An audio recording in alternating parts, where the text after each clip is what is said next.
Anyway, yeah, so plan of attack here is I'm just gonna go through, burn all my orbs. I had to try and figure out a new way to capture heroes. I don't like playing heroes on emulator. I mean, this may surprise you. I don't like playing things on emulator. Like, I have to sometimes for the sake of recording, but I like hardware. So we're not using like Nox or whatever most FEH people use.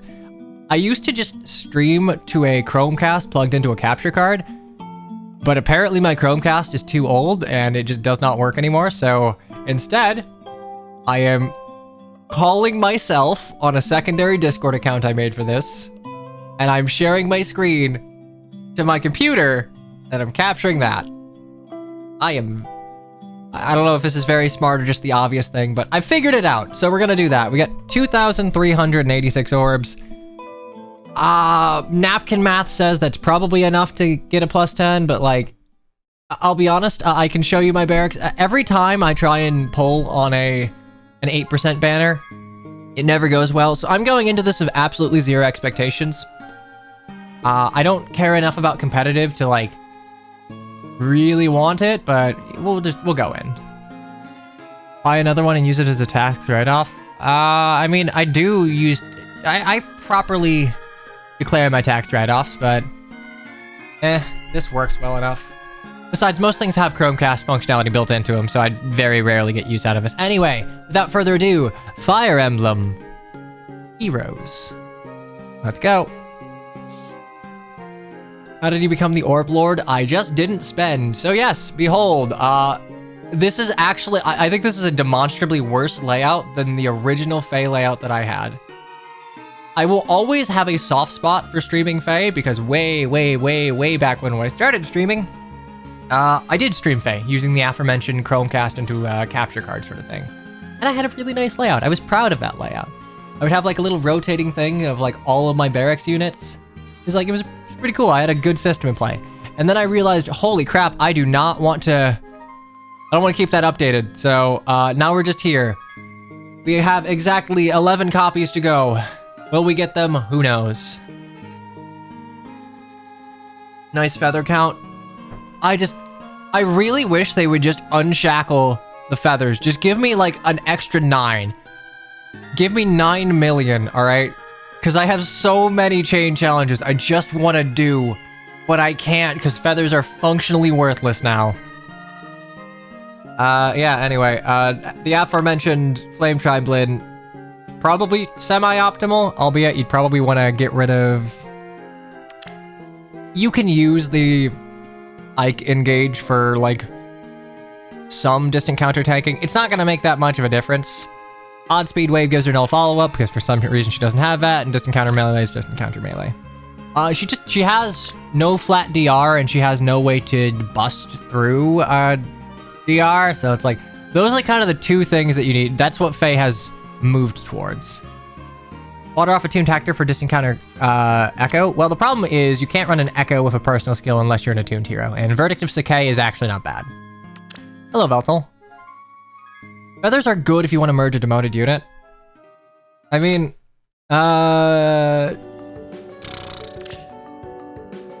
rarity version. What demotes do I really want to... Like, I have a bunch of manuals. I'm sure I could, probably. Yeah, I had to move... I made use of reserve barracks for the first time ever because I realized I did not want to have to keep cleaning out my barracks every time. Anyway, let's just get going because we're going to be here for a while. So, Emblem, Lina Blazing. We're not going to do that first. I have a few free summons, so we're just going to do that.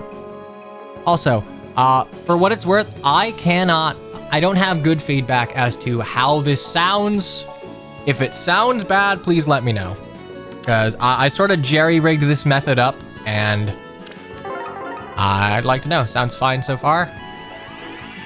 Wait, no, the question is... So if I do this... Oh, okay, that's cool. So I can independent of what Discord hears, I can do that. Luke, I'm glad you appreciate the music. I did this just for you. Okay, we got Donald, doesn't matter. I don't think any of these units have, like, reasonable fodder. No follow-up is something. Flashing Blade 4 used to be nice. It was one of the first instances of true damage. I didn't get the Flame Tribe Lin forma. Here's the thing. I built my units the old-fashioned way. I am not going to taint them with blue stars, alright? I did this shit myself. I'm not redeeming a forma. Yeah, I think I have a Brave Ephraim. I gave up playing this game, but I did log on to pull Edward and insta-deleted it. You know, I really like how they adapted Edward. Edward was the one that brought in Breath of Life 4, right? So, it's not something that most people would realize, but like Edward's niche as a Myrmidon, because Radiant Dawn kind of took the mercenary class and just gave it to Ike. Edward is a... The Myrmidons in like Radiant Dawn specifically tend to be a little chonkier than most games. Yeah, I'll go for Arcane Prima. Why not? And Edward is notable for having like an absurdly high HP stat for a Myrmidon. So much so that in Awakening, when you have him as like a custom Einherjar unit, he's just a plus HP Robin.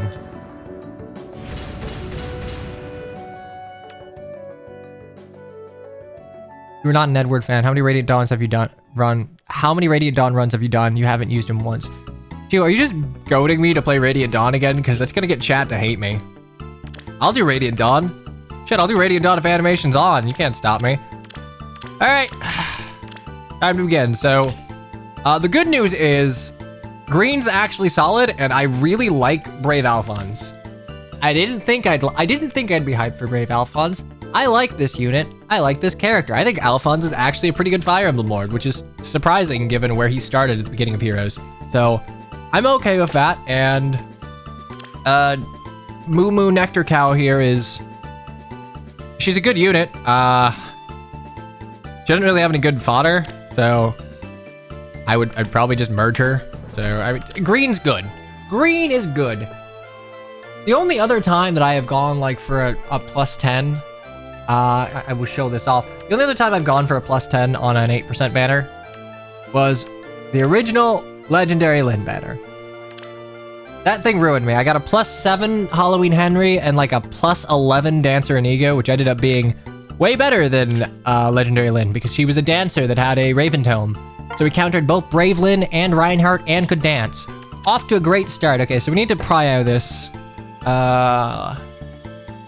Prio, I care more about fodder than anything else. I don't care about colorless because I accidentally got 2 runes. Felix has Gust, which is nice. Emblem Ike is always nice. I think Emblem Ike and Emblem Lin will both age poorly. I think Emblem Lin and perhaps a little less so because of her ring effect, but they're both very selfish combat units. Lin has a little bit of support, but like, once they can't do that anymore, they're just gonna kind of fold.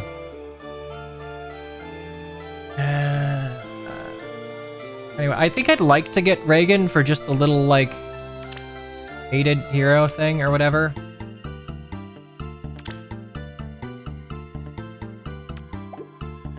So we'll go green, blue, red, colorless as prio.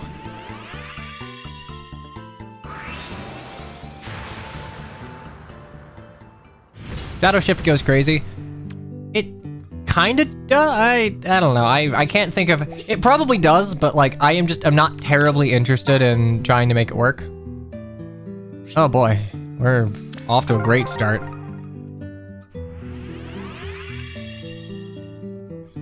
Isn't it more efficient to just spend them all?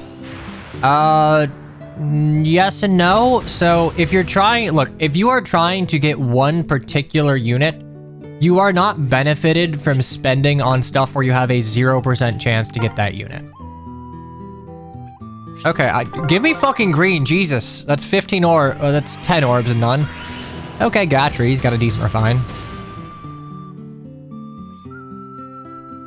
Oh, okay, well, Shadow Shift, it is good on specifically like Crom Lucina because they're a dumb repositional nonsense. There we go, first green. I think Gatry got a refine. I might be thinking of Gel. I think Gatry got a refine. I could be wrong. I remember him being... Yeah, I remember for a short while he was slightly meta with one of the... I think it might have been Shield Fighter. Funny how Atlas is an axe unit in this game when Sol has no playable axe guys. I mean, that's probably just to try and make limited hero battles more, like, workable. Because, like, if there are no axe units in Sol, then you would need a melee green, like, you're kind of shit out of luck.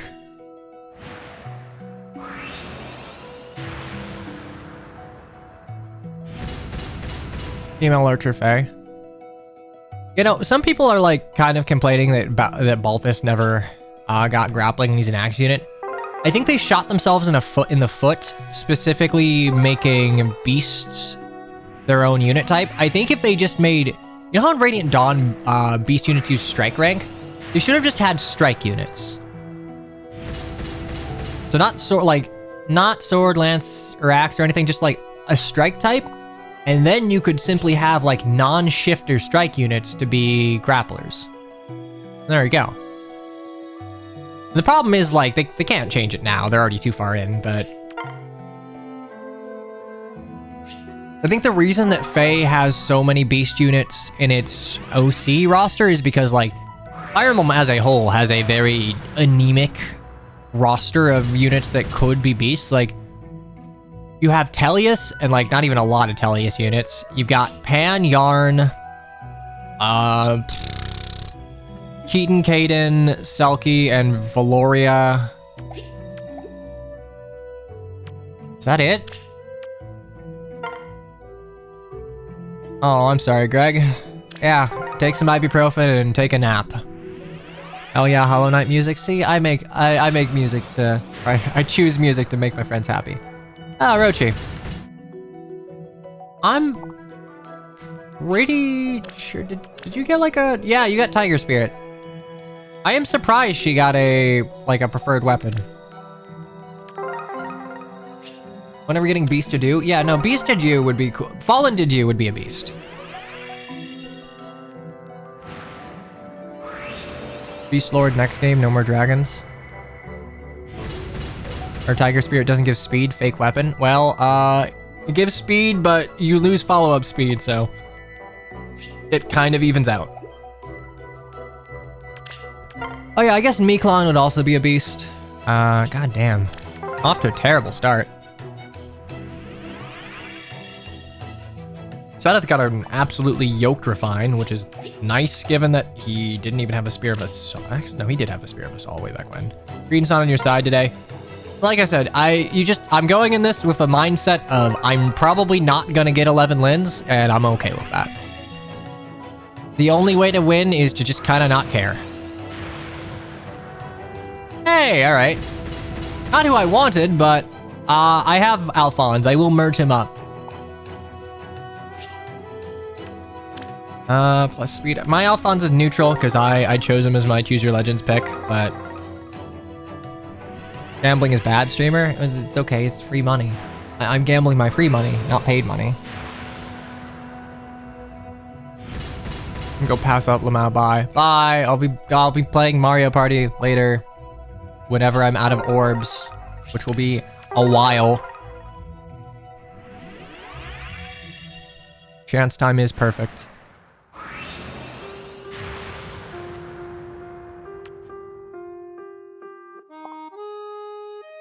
What other options? What other mythic options does FEH even have? I remember Mansell and La Rochelle mentioned that there was the original wielder of the Latona, Saint What's-His-Face. So you could feasibly do that. There's no design whatsoever, but... Good night, Lane. Have fun. This is just P3, P4 shuffle time.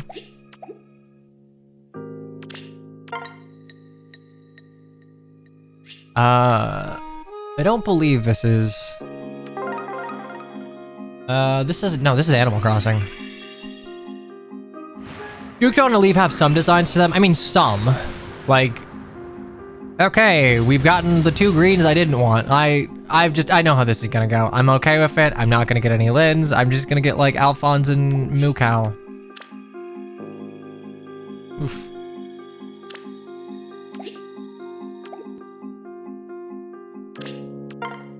Did I say please to intelligent systems? No. Can I please have a funny lady's bow, lady? You'll find it funny that they didn't call it Emblem Mula Gear. I mean, it would probably fit. But, like, technically speaking, lady's bow is not inaccurate. Per FE6, we know that Hanan was a woman, so the Mula Gear is Hanan's bow. Hanan's a woman. Hanan's a lady. Ergo, it's a lady's bow.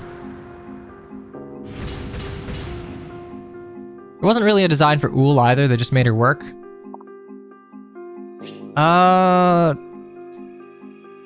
I thought there was a design, like, not a big design, but I thought there was, like, pre-existing material for Uhl. I'm pretty sure the Crusaders have designs.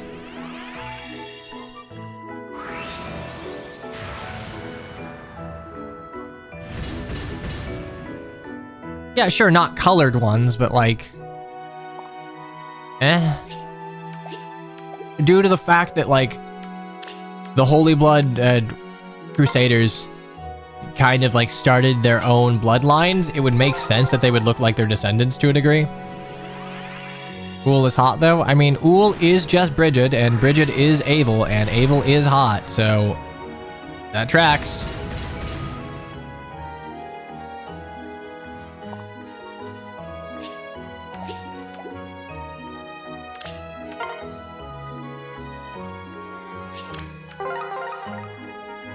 Isn't it weird how only Uhl is in the game and none of the other Crusaders? Isn't it weird how the character who is basically just better Brigid is in the game, but the character that's an old man with a beard isn't? Yeah, no, this is a gacha game.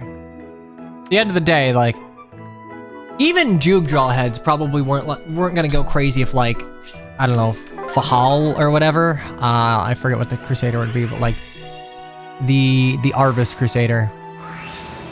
I don't think they'd go crazy if, like, they made an appearance. Does that mean Ideen is hot? I mean, sure. Isn't that just basically the Madeir experience? Like, ah, Ideen's hot. Whoa, another Ideen. I mean, I think double mythics are the way to go about it.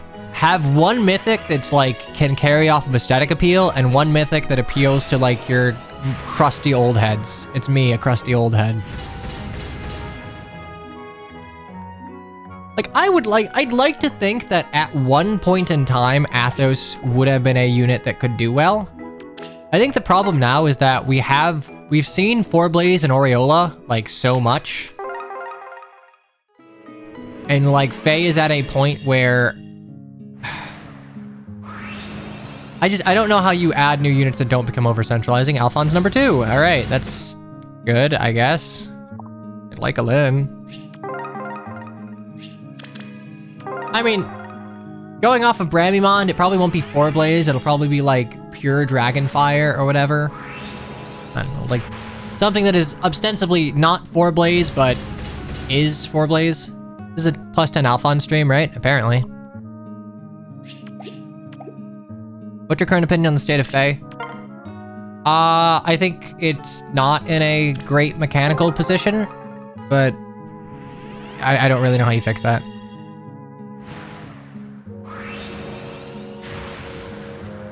Like, I'm just at the point where I am just I have accepted Faye for what it is, and because I've done so, I can enjoy it. I understand what Faye is and what it's not, and I'm okay with that. I would have liked I'd love if Faye had more PvE content, but the tricky thing about it is, compared to the earlier years of Faye, the power gap is so wide that it is impossible to know what any individual player will have access to. Like, if a player is rocking like Emblem units, like Brave Felix, a couple of like crazy tanks, they can probably roll through most PvE content without a care. So like, how do you craft difficult PvE content that doesn't just completely hardwall out people that don't have specific units? Like, that's the tricky part. And I think there is an answer. The answer is just use Seer's Snare, because Seer's Snare is genuinely the best game mode that Intelligent Systems has put out in FEH, probably since original Ether Raids. I really think that Seer's Snare could just, like, be abstracted into a bunch of different game modes and be fine. Great blue. Roguelikes are a good genre. It's just like, the fun of FEH for me is like, hey, it's kind of absurd, so how absurd can we get? Like, how much funny damage can we stack? So you know what? You can have 4 A skills, 4 B skills, 4 C skills. Why not? Go for it. United Battlefront was good too. I don't think that's what that was called, but I acknowledge your sarcasm. And I think the one thing that FEH could do to really, like, I'm surprised they haven't done, combine Forging Bonds with Hall of Forms as far as the gameplay is concerned. Because I feel like Forging Bonds would be more fun if you got to play around if a unit's on the banner, and it might entice you to pull if, like, you realize, oh, this unit's, like, really fun to play around with. It's like how games like ZZZ have kind of like a demo mode where you can try out heroes. Like, this isn't a, Heroes isn't like an action game, so you don't really need to understand how units feel or, like, you know, function under your fingers, but you could realize in practice, like, oh, this unit is strong, or this unit has synergy. Maybe I'll pull for him. FEH needs to die, it needs that EOS. I disagree. I've had my issues with FEH over the years, but, like, ultimately I am glad it exists. Without heroes, you have to understand that, like, most Fire Emblem conversation would be limited to whatever is the most, like, the largest community hyperfixation, which would still be 3 houses, and whatever the most recent title is. Because Heroes exists, it keeps older titles topical as far as conversation is concerned. And that is, for me, very valuable. Case in point, other side of, like, over there, all the fucking Lins. Okay, I don't think comparing Fate Grand Order to FEH is quite an apples and apples sort of situation. They have different sort of appeals. I think Fate Grand Order, from what I have heard from its diehard fans, is a game more... It went the route of, like, good writing, and... Well, I say good writing. Maybe expansive character writing, and... Hey, there we go. First Lin, a-blazing. That's a 1 down!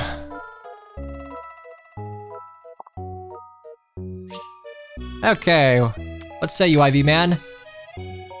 That sure is a Lin, Ivy. Cannon. We got the cannon Lin, minus attack plus speed.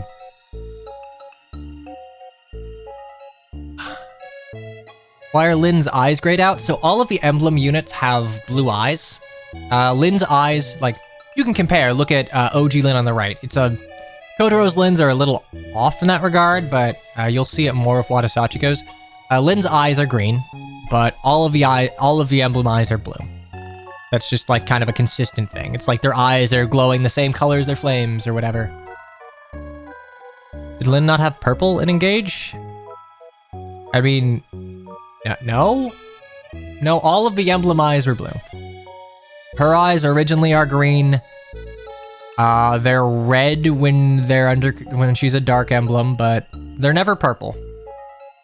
I think the only time you can get a purple Lin is if you go to FE7, you go to the Link Arena, and you put Lin on Team 4. That's probably what you're thinking of, right?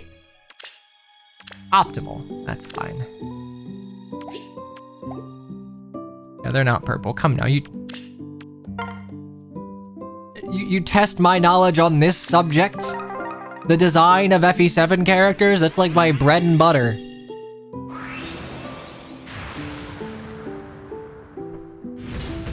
I know Titania's like never had a good unit in FEH, but I just want to appreciate how good base Titania's art looks.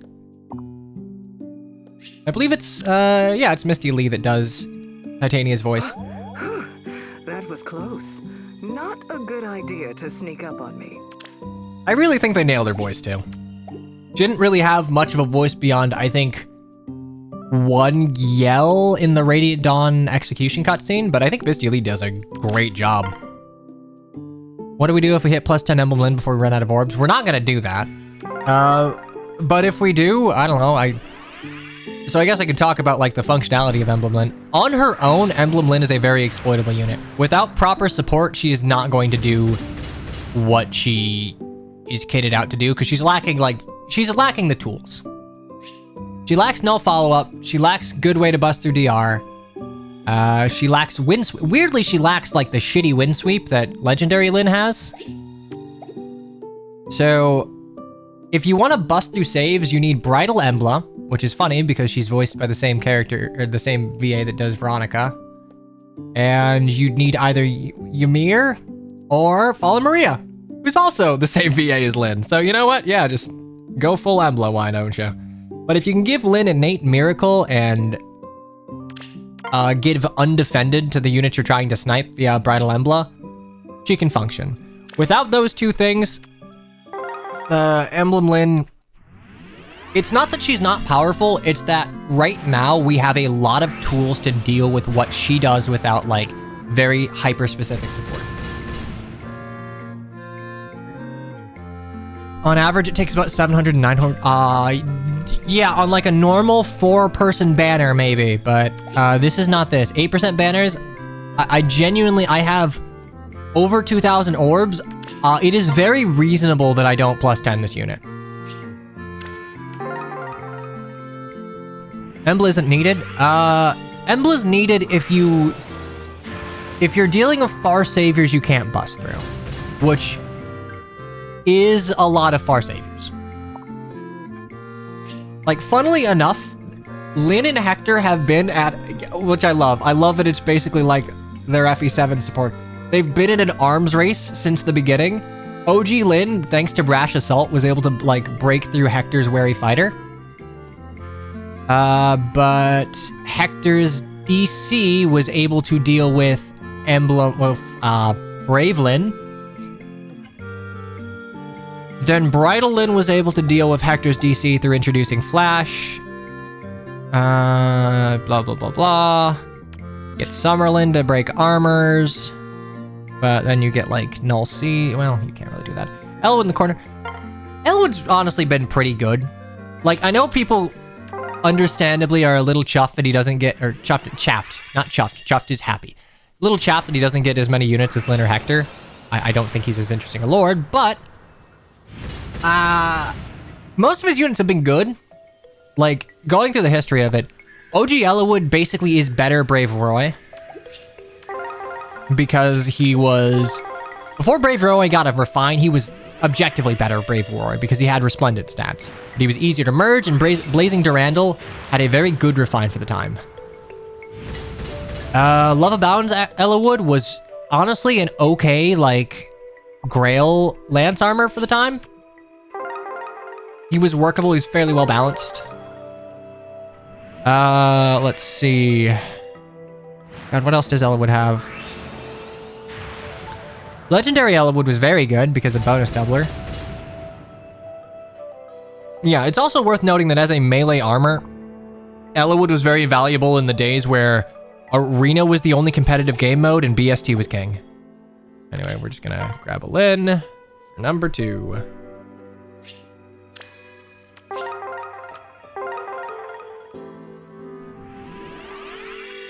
I guess Young Elwood's basically just Legendary Elwood without season restrictions.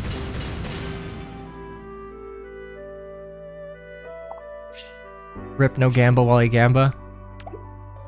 I mean, Josh, I don't know how much. The Gamba is, do I get a plus 10 unit in 2,000 orbs?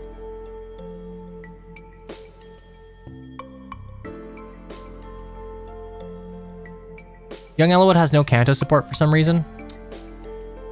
Yeah, the Kanto support's fine, but no Kanto support is fine, honestly. You can outsource that pretty easily. It's the external bonus doubler that's helpful. Make that a prediction shoe. I mean, I can do it. This isn't exactly something where I need both of my hands all the time, so... You know what? You need at worst 1440 to get a plus 10 Lin. No, I believe 75th percentile. The amount of orbs I have would probably put me in the 75th percentile for an 8% banner. You have to remember, I edit FEH content. I work with PM1. I know numbers. Yeah, no, Chew, I got it. That's fine.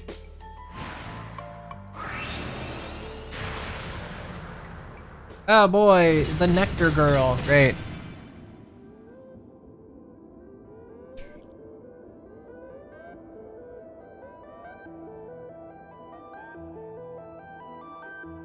Oh, better question.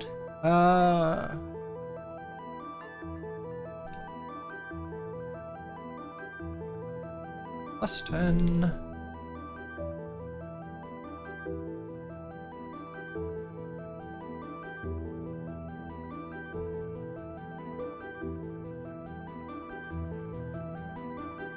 No, I was gonna say like, hey, who do I get the most of? But you just have an easy 50-50. Predict away.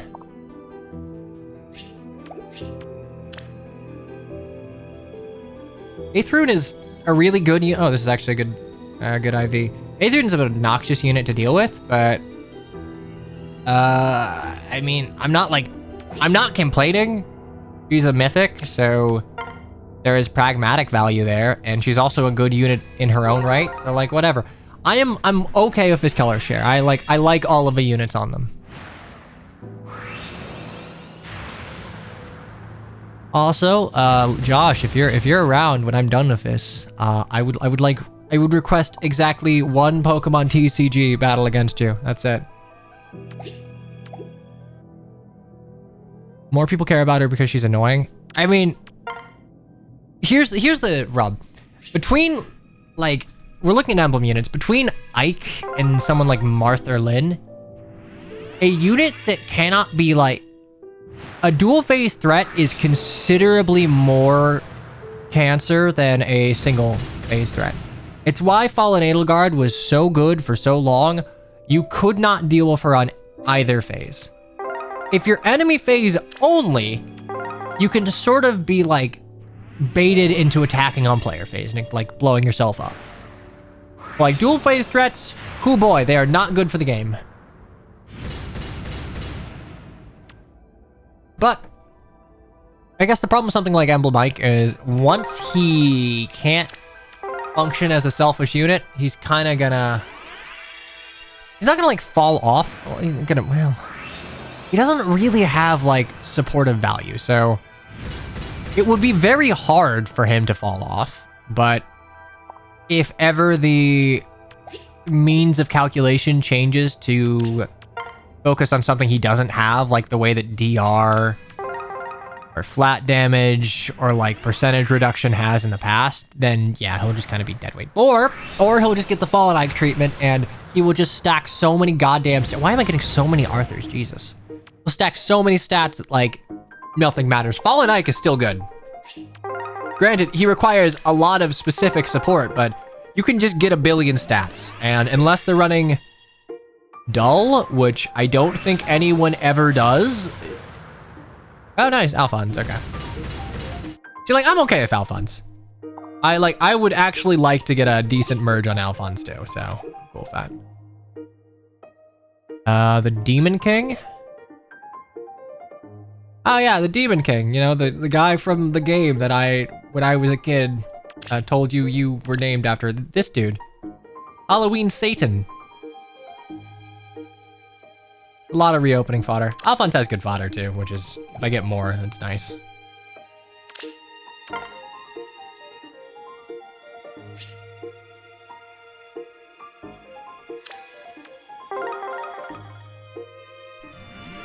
I believe it's Daisuke Izuka who does like all of the weird, like not the weird, the really intricate villain and monster art. He's really good.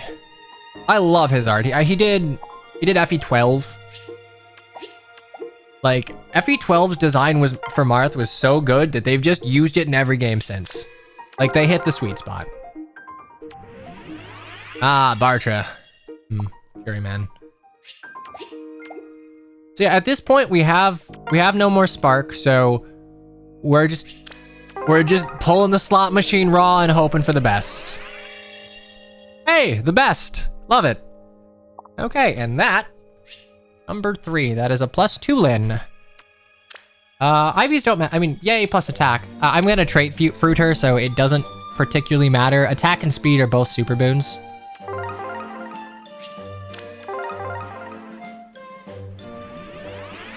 Don't say pulling it raw. What would pulling it raw like actually mean? Like I know you're trying to double entendre mean, but like really, what would that even mean? What would that even do? Like hitting it raw, that's a phrase. You could get me on that one, but pulling it raw, that's not a phrase. Those are just words. Dorking, okay, yeah, all right, Frozen Wolf, that's fair. Oops, that's on me. Do I have any Ascended Florets handy? I think so. Let's check. Early growth.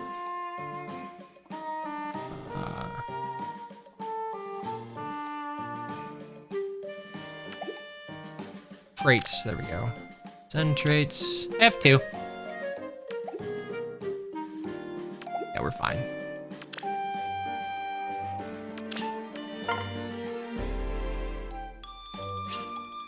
I really hate that they abandoned the Ascended unit formula. I think Ascended units are so much more interesting than Attuned.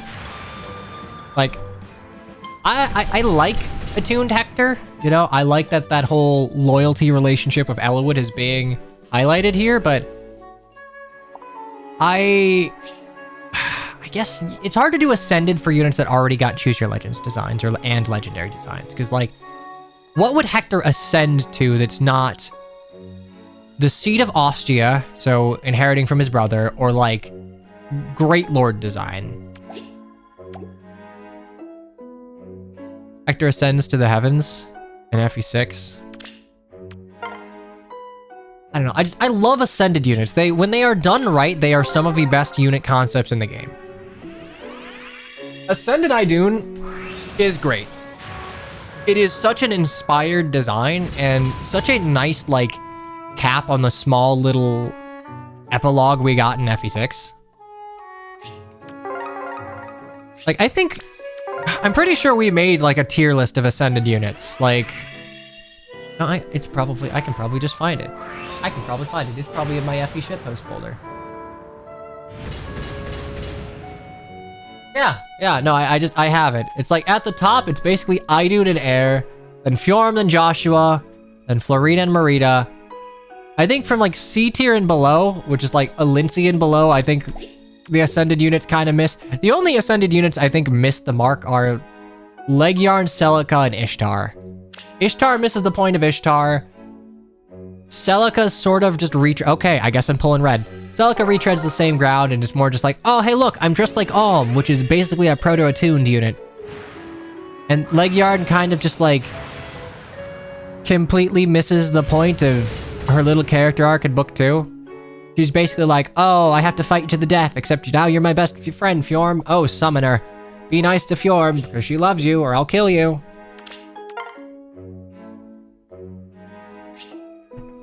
Idun and Joshua are peak, every other one is shit. I think Airs is pretty good. Like, I can understand people not caring about the heroes the heroes' original characters if they're not invested in heroes, but I think both Air and Fjorm are pretty good capstones to, like, what they were trying to do with the characters. I think with Joshua, I would have probably preferred that Joshua go Swordmaster rather than Assassin, but at the same time, I think it was probably smart to not cannibalize his base version, since For some reason, like, Joshua is the 5th most popular Sacred Stones character in Choose... I'm pretty sure the 5th most popular Choose Your Legends character in Choose Your Legends. 4th or 5th. And he's only got Base, Ascended, and Summer. I'm surprised. I'm glad Legion got something. Look, it's kind of like cartoony evil villain as Surtur was. I think Book 2 is competent enough. Like, we got Helbindi.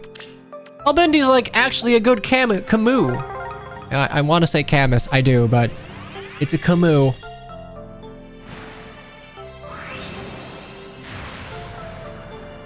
That's right, it is Peekman, and think Luke isn't even here.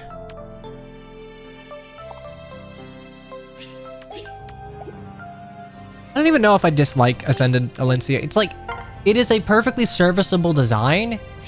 It's just that I think it's starting to tread a lot of the same ground that her base and her legendary do. I like Ascended Marita. Yeah, I think Ascended Marita is kind of like exactly what you want an Ascended to be. I know I am biased. I will put Florina in that same category of an Ascended unit should be a non-Lord unit at the end of their personal journey or like having completed their goals as laid out by their original game.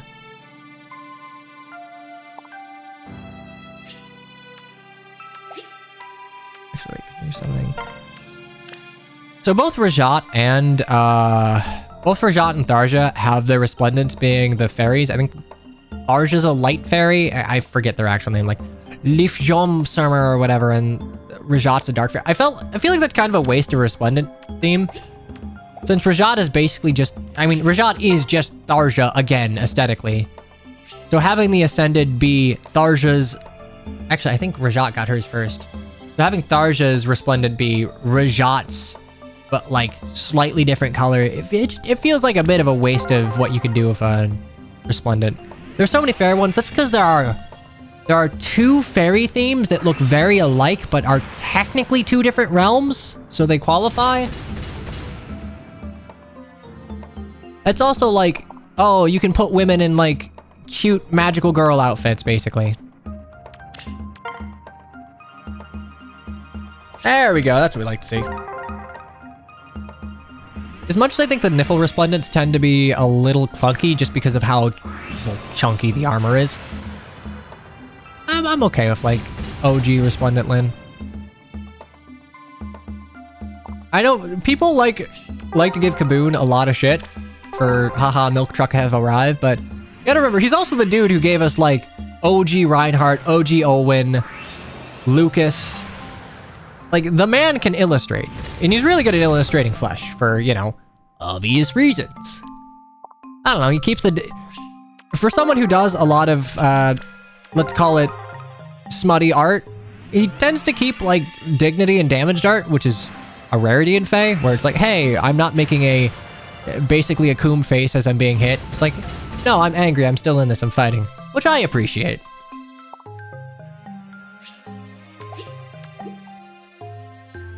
Tharja wears pink, which in Awakening she hates. Look, I think Awakening Tharja, outside of the weird like avatar worship, I really like Awakening Tharja. I think Black Magician with a card of gold is just a really endearing character archetype. Her supports of Kellum, Gregor, and Noe are like actual peak. We are indeed Gamba. Oh, Cunio.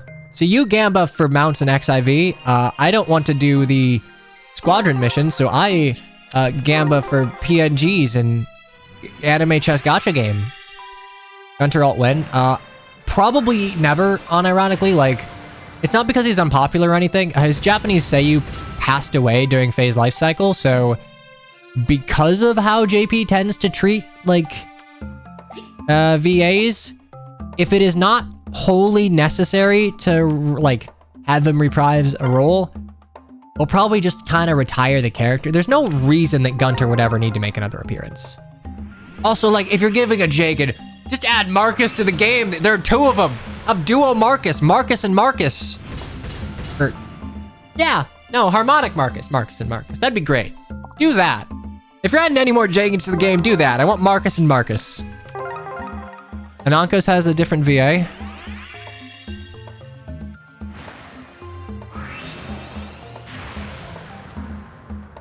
JP Gunter's voice lines are reused from the ones in Fates, Fallen Gunter too.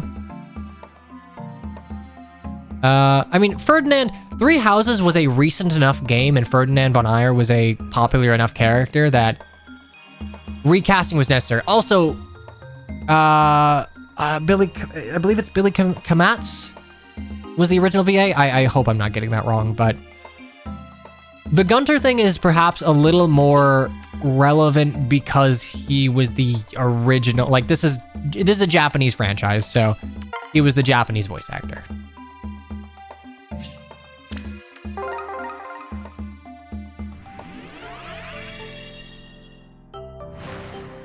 Oh. Yay, I accidentally skipped it, but yay, that's 4. That's +3. Love to see it.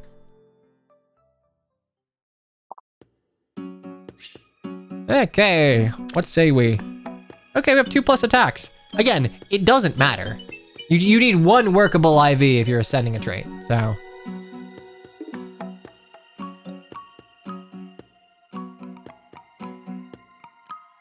Me had a VA that passed away after Lonnie Manila was recast out of nowhere. She went by Robin Bell? I did not realize that Mia's Faye VA ended up passing away. Oh, that's unfortunate. Look, I am soft on Lonnie Manila. I know, like, the Radiant Dawn line, like, oh, Soren always lost everybody. Like, it gets memed on a little bit, but I will always be soft on Lonnie Manila's, like, voice work because she was basically most every female character in English Fire Emblem during the time where I was, like, really into, I mean, I still am really into Fire Emblem, obviously, but, like, when I was growing up, like, she was, even Smash still uses Lonnie's Lyn voice lines for the Sis trophy. So I don't know, like, I understand why recasts happen because it makes it easier as far as, like, where the recording is taking place, but, you know, it's like, I'll always respect her for that one, and I like it.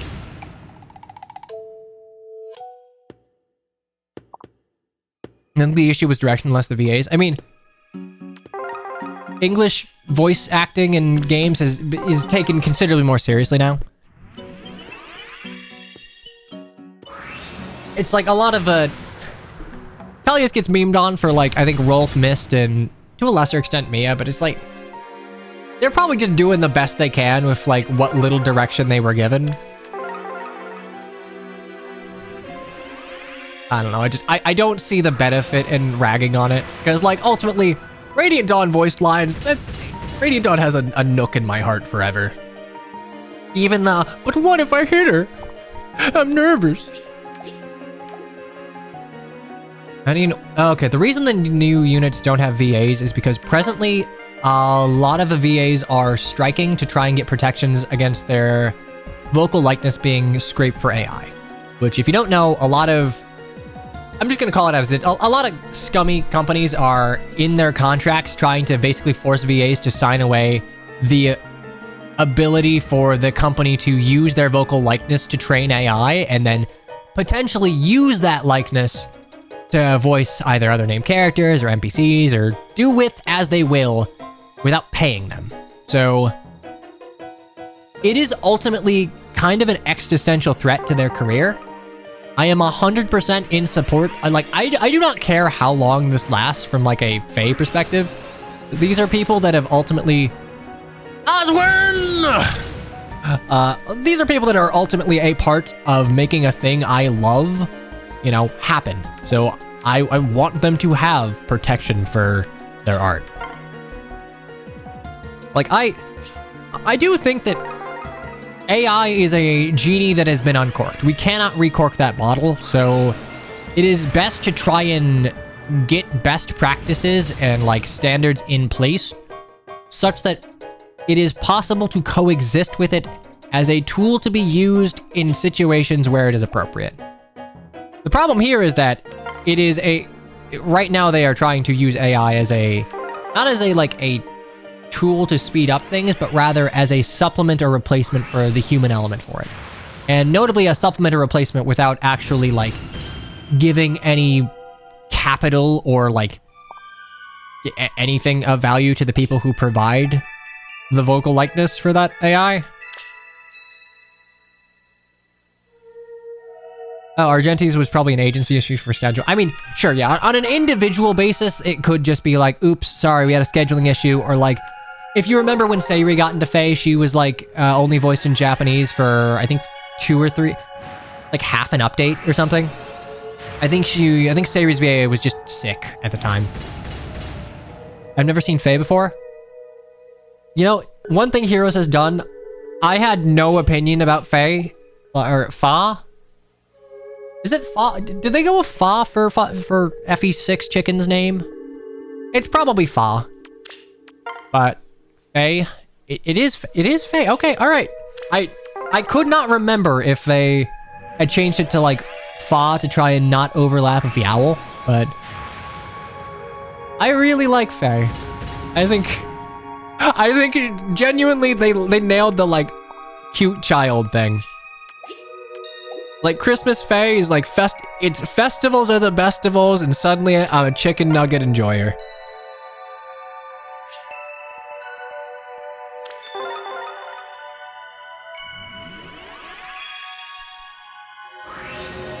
I ask if you an option to have Japanese voices and English text, and my life is yours. I can understand why people would want that. It's not really my preference. I'm of the opinion that if all things being equal, unless it is a piece of media where it being in Japanese is like relevant to the culture or world building, I would prefer it be in a language where I can better parse the quality of the acting.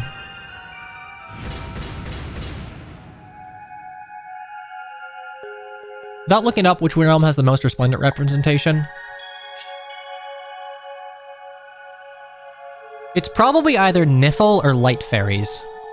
See, the problem is I want to say fairies, but the light and dark fairies are technically 2 different realms.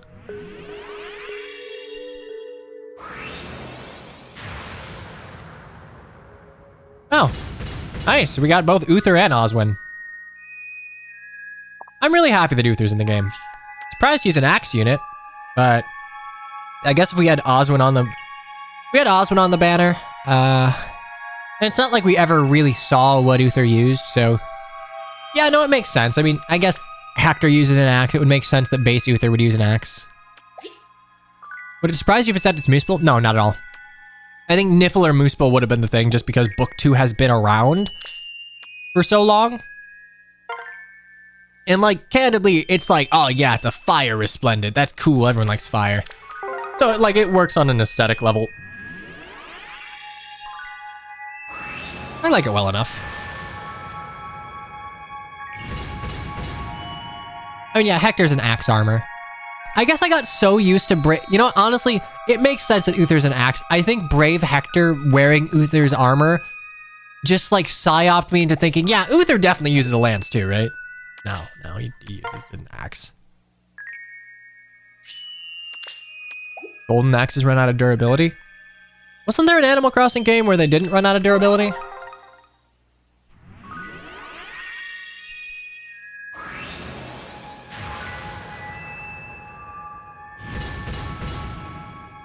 I mean, yeah, Uther could use both.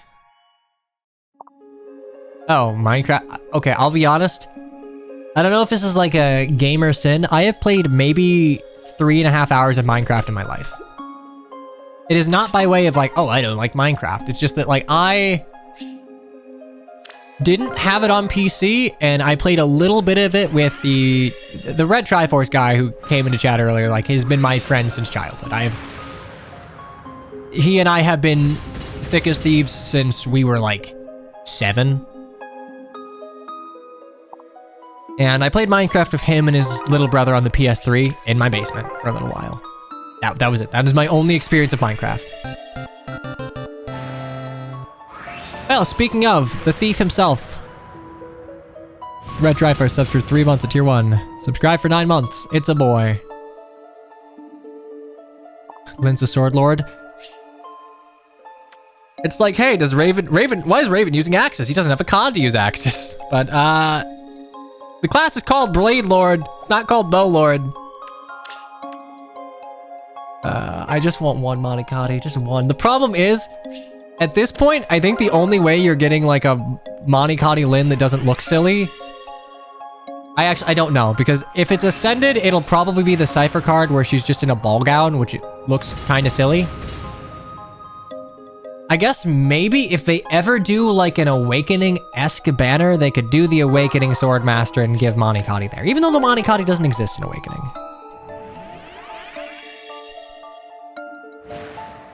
Raven wanted Hector dead. He is stupid. Nah, honestly, Raven's arc in FE7 is pretty based, actually.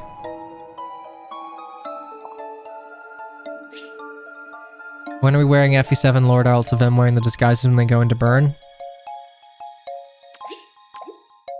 I kind of wish... Okay, so if you remember in Radiant Dawn, the shitty Fog of War chapter, I think it's like the second chapter for Grail Mercs, where I think it's like Leth, Lyre, and Mist basically drug the soldiers. I feel like you could probably change that scene in FE7 to at least like have them wear their hoods, so it's not like obvious that, oh, hey, it's just obvious that like Hector and Eliwood aren't nobility and Lynn's not Sakaean. Like realistically, Lynn's just wearing like normal Sakaean wear, like no one would really think that like, oh yeah, that's a noble.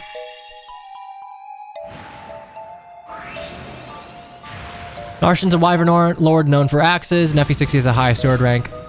I don't know why Narshan was not a... I don't know why he wasn't a sword wyvern. I think it was at the time they were maybe trying to... Oh, did we have sword wyverns on launch? Because like I would assume it's just because Narshan was an early wyvern, they wanted to establish norms as far as they usually use axes nowadays. But it is weird that it's like not the rune sword. They did eventually like give him a refine. I think it was the rune axe, which gives like a soul effect. I mean, how many redheads do you know in Alib? Priscilla, Raven, Eliwood, Elbert.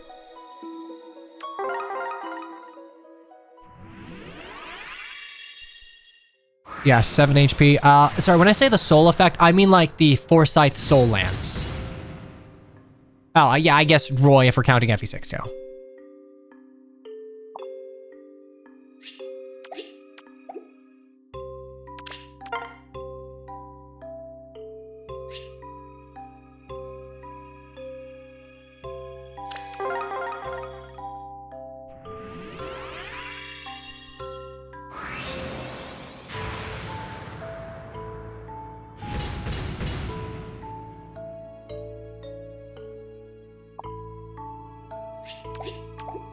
Minecraft music brings you back.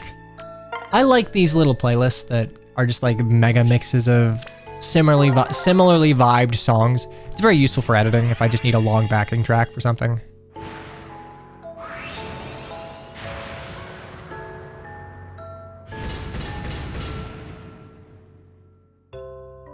I'm sure Minecraft. I mean, that Minecraft has lasted as long as it has is proof that it's a game of value. You don't need me to tell you that, but even though I haven't played it, like I can respect it as just a game, a piece of media.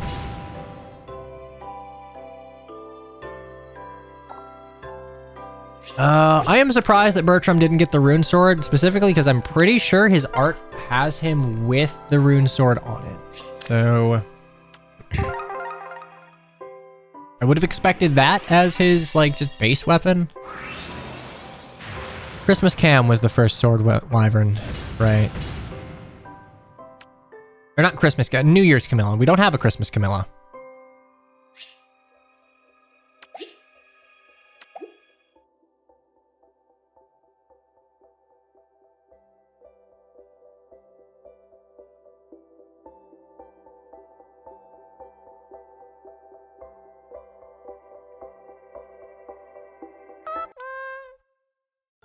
There we go. Summer Emblem Lyn. I mean, funnily enough, of all of the Lyns, I think the one that would actually use Emblem Lyn the best is... probably Summer. Because with Summer Lyn, you can run Wind Sweep, Water Sweep, and have no follow-up, so you basically murder everything that you do not... You can get by anything that doesn't have Null Sea Disrupt. The problem is she doesn't quite, even though she's armor effective, she doesn't quite have the firepower to punch through most armors nowadays.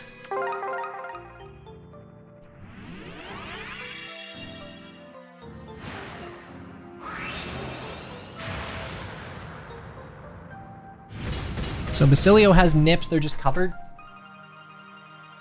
I have been told that chafing your nipples is, like, painful. I don't run, so I wouldn't know, but... Lynn on Winter Hortensia. I mean, yeah, Winter Hortensia is a good unit. Unfortunately, she's going to be... Once this stream is nearing the end, I'm going to put her in the meat grinder and feed her to Bridal Lynn, but... Making good progress so far?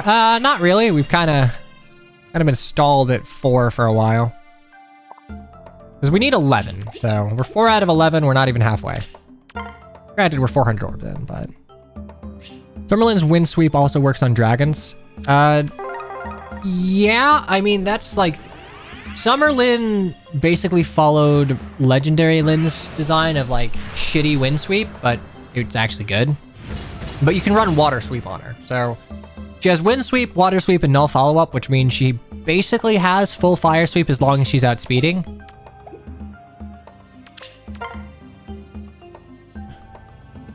Still, I mean, it's always possible. You can just, like, you can just get a God pull. But again, I just kind of assume that it's not going to happen, and I'm okay with that. I'm at peace. Oh. I have a good feeling about the next one. Great. I mean, unfortunately, that kind of kills my pity rate, because I was at, like, a... What was I at? Like, a 10%?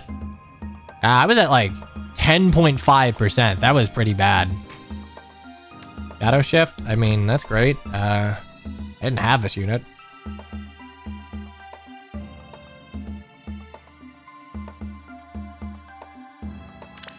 Who the hell is that? She's supposed to be a dwarf. Don't worry about it. Turn guide off. I won't, actually. There are times where I need to reference, like, what exactly mechanics mean.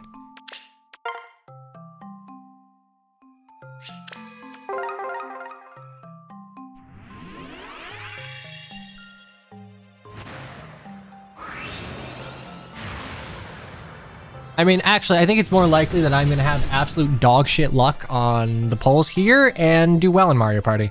Granted, I'll probably be, like, super demoralized for Mario Party, but, like, whatever. It's fine.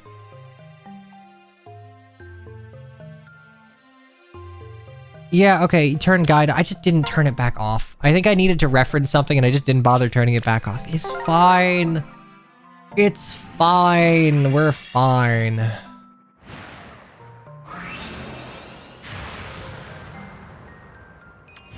Yeah, show's great. I already have a plus 10 shows, so there was a time where I'd be happy about that pull. Now I don't really care. I have her at plus 10, so.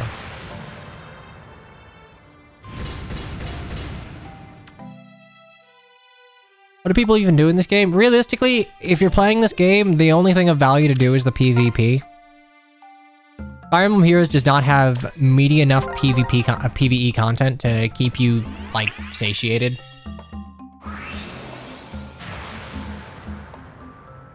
Damn, 10.5. How many missed polls would that be at 10.5?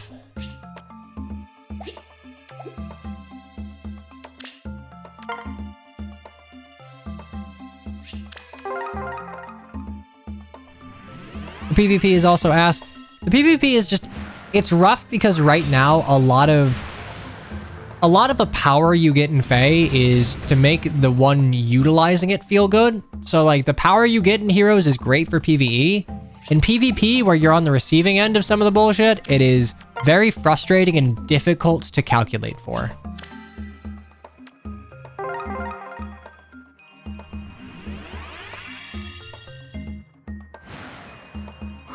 Like, I like that Fire Emblem proper tends to use small enough numbers and, like, flat addition or subtraction for calculations, rather than, like, multiplication for a lot of it. So, because it's very easy to do the math quickly when you're trying to calculate for a bunch of different potential engagements. In Heroes, straight up, a lot of people that do Summoner Duels will just have the Duel Simulator open on another monitor and try and quickly plug in all of the units to see like what they can and can't survive. I've gotten so many Basilios, Christ. PvP in gacha games is almost always dog shit. I mean, it depends on how it's formatted. I don't know. I don't feel the need to rag on it. It's not my cup of tea, but whatever, man. I know there are people that like it, and I can still be impressed by people who... You can play this game to do well in PvP, but you have to basically... You cannot play the game to summon your favorites if you want to play PvP. You have to summon pragmatically for power. That's it. And that's not how I enjoy playing this game. I enjoy summoning the units I like and doing what I can to kit them out to be functional. And the problem is, as more power has been pushed into preferred skills and weapons, that is a harder and harder thing to do.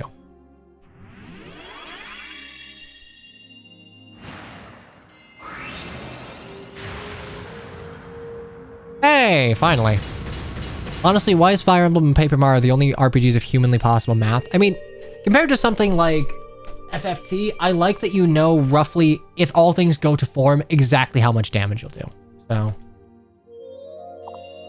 there's 5, so that's a +4. Plus HP. But when you're using lower numbers, it means that it is possible by way of small bonuses to like your attack, small bonuses to the damage you do or reductions to the damage you take to get over thresholds. When the numbers are large, the modifiers have to be equally large to allow for like wiggle room to hit thresholds. It's why I think something like where Fates reduced maximum HP on average, I think it was to the benefit of that game, because you can reasonably hit the exact number you need to kill or survive through skills or smart positioning or like use of pair-ups or like dual guard or whatever. Something like Awakening in Three Houses, where the numbers are big and the strategy is a little more buckshot, it's harder to kind of get those exact numbers you need. You have less tools, and in the case of Three Houses, the numbers are so large that usually if you're succeeding with excess of what you need. Which, you know, it's nice, it's a power fantasy, but like, you don't ever have the joy of trying to like barely reach it. Like, oh, okay, how can I eke out 3 damage? Like, okay, weapon triangle and like charm maybe. Like, I find that fun. That is why the Fate system is my favorite. Oh my god, yeah, no, Josh, you absolutely should play Unicorn Overlord. I think you'd like it. I think a lot of Unicorn Overlord's difficulty comes from understanding the mechanic. Once you understand how squadrons are made and how like each of the unit types interplay with one another, the game gets a lot easier. It's not like brutally difficult or anything, but like it is a game where knowledge genuinely is like power. I think it's a really good game. It's very, very pretty. It's very pretty. It's pretty easy to like kind of onboard onto. They don't just throw a bunch at you. I don't know, I love it. Really, anyone in chat, if you're ever wondering about Unicorn Overlord, just play the demo. The demo is like, it's so much content. It's enough content to where you can probably figure out if you would like how the game plays. The story is not bad. It's just like, it's very, I don't want to say basic, it's very classic. It's the sort of thing that I could see in like an old-timey Final Fantasy. Unicorn Overlord has me going. I have one squad that beats everything, the rest of my squad struggle. I mean, yeah, you know, you can kind of juggernaut. If you have 3 horses and an armor, yeah, you can kind of like steamroll, but there's more than one way to succeed in that game. Like, I found stuff that worked for me, but I was definitely missing like some unit class combinations. Oh, hey, another one. All right. And now it's +5. I have not touched Unicorn Overlord aside from seeing the insane jiggle physics that game has. So it is made by Vanillaware. Vanillaware has made a lot. That's just how Vanillaware does illustrations of women. For lack of a better word, they are very 80s pinup in how they go about it. And I mean, it is very pretty. It is very well done art. But like in every game they make, the women are both women and men tend to be exaggerations of masculinity and femininity. Like Dragon's Crown's a great example where like the dudes are just like triple wide, just like bursting with muscle, and the women are just like stacked to the point where it becomes kind of comedic. If you remember the like buff Amazon lady or the sorceress with like who's bursting out of her shirt, if you saw Dragon Crown now, you'd recognize it, but it's a little horny. I don't think nothing in Unicorn Overlord is nearly that like egregious. It's just, you know, I can understand that putting someone off. It's not my favorite thing, but I think that the overall quality of the illustrations and the presentation is so good to where I'm like, yeah, you know what? If you want to make the Griffin Knights jiggle every time they move, whatever. It's pretty. The big armor lady is hot. Unfortunately, the big armor lady's not that great. For all of the hell you have to go through to get her, she's really not that great of a unit. She's just really over-leveled. Vanillaware recently confirmed that they aren't considering a PC port. I mean, yeah, they've never ported anything they've ever made to PC. Okay. That's plus 6. Yeah, that's true. I mean, her items are great.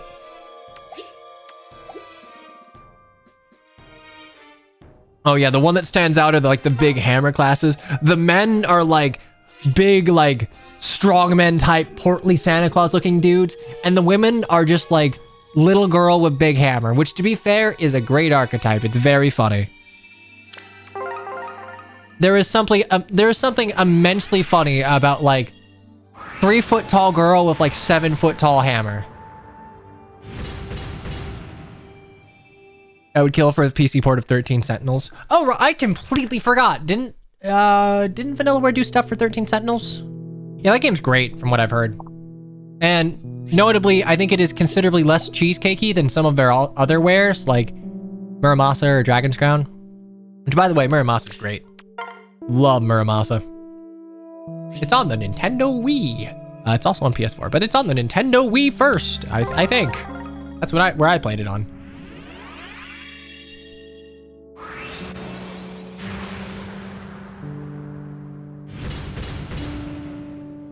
Tinkaton, Hoppy from League, War Priestess Lissa, Amy. Yeah, no, it's a good archetype. Like you can't give him shit for that. It works. Priscilla from Tales of Symphonia. Yeah, that works. It is a tried and true trope for a reason.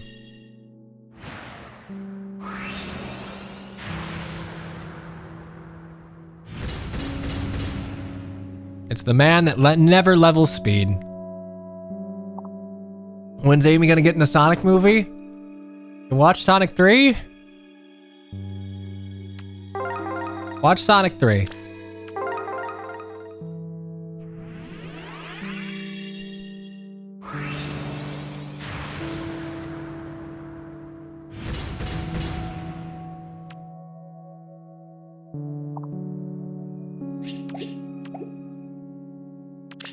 I'm kind of happy that Sonic fans are eating well for the first time in years.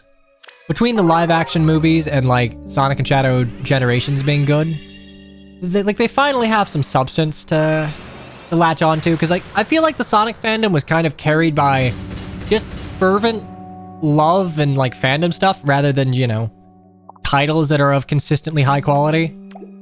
Like Sonic is carried by hype, vibes, and love, and I can respect that. But now they can also be carried by, like, genuinely good games and fun movies. Oh yeah, Sonic Murder Mystery.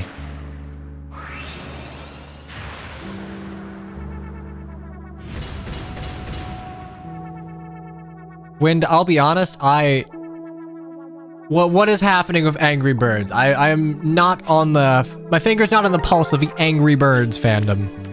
I played it back in middle school on my iPod Touch, along with Call of Duty Zombies World at War on the bus. That was about it.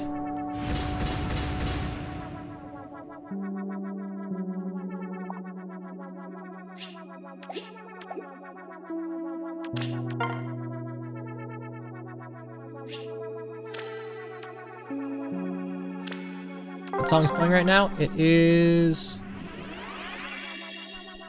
the rest area from Pikmin 2.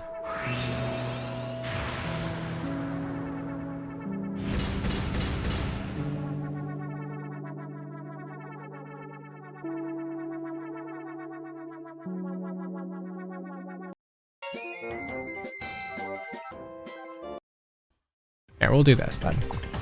We'll bring the vibes up a little bit. I'm just playing mixes of stuff that's copyright safe on YouTube, so.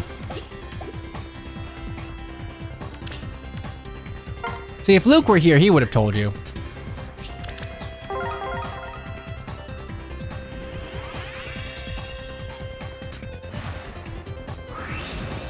See, you know this music. Oof.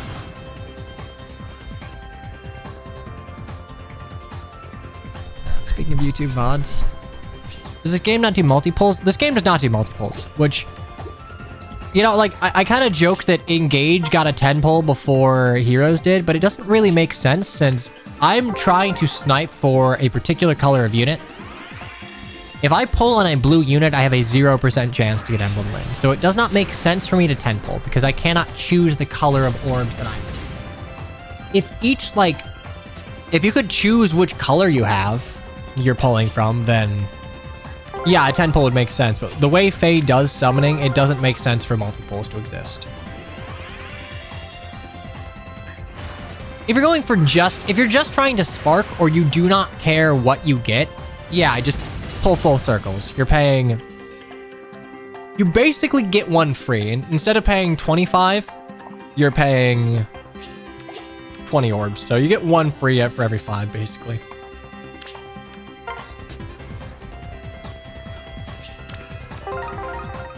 I like the gacha system Faye has. I really wish that they would segment their pools a little more. Like, I don't know how they do it, but specifically for demotes, if you want a specific demote,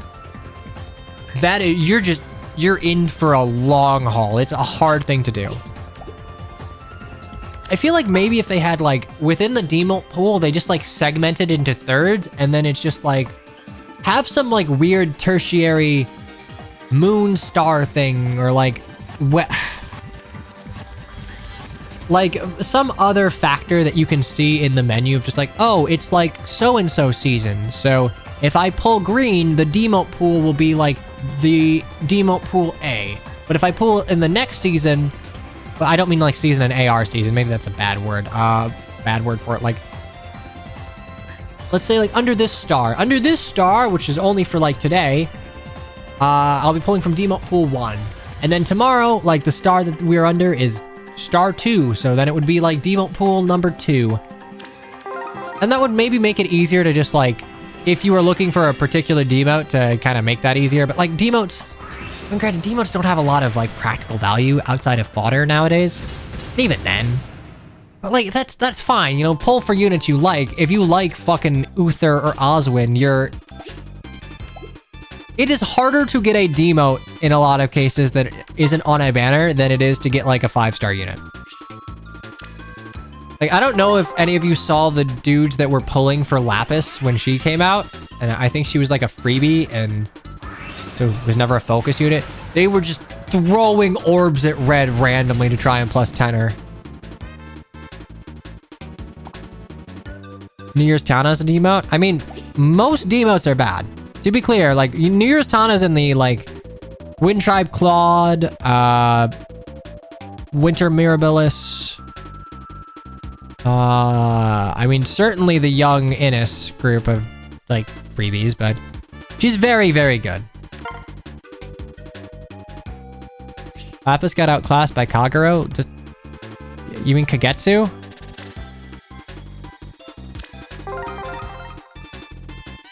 I mean, I agree. I like Kagero. I think Kagero's hairstyle's neat. Wind Tribe Claude was not a demote? Oh, I'm sorry. I mean Summer Claude, not Wind Tribe. Aethrun. Cool.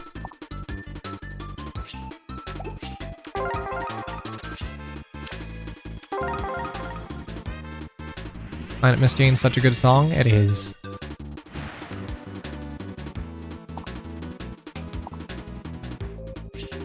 I mean, it took me over a year to get a plus 10 Shez. Just like, you just have to have that as like a side project of like, well, it's a free pool and I don't give a shit about any of the units that are on the banner. So I'll just like roll the dice on getting a demote I want.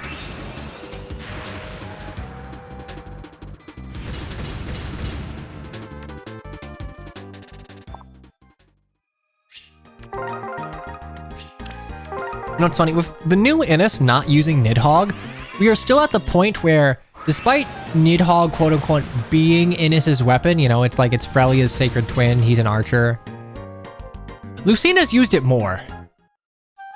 Like, Lucina has been shown in material using Nidhogg more often than Innis.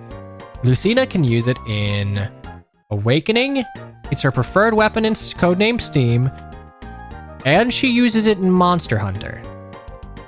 That's 3. Innis, meanwhile, Heroes, FE8. Because I don't think Innis... actually, I don't know. Was Innis a spot pass unit in Awakening? Because if Innis was a spot pass unit in Awakening, he could feasibly also use it in that game. Why is Lucina in Monster Hunter? I think it was like not Freedom Unite. Whichever one was on the 3DS in Japan. I mean, Lucina in Monster Hunter, it makes sense. Like, the Falchion and Fire Emblem are a sword and shield.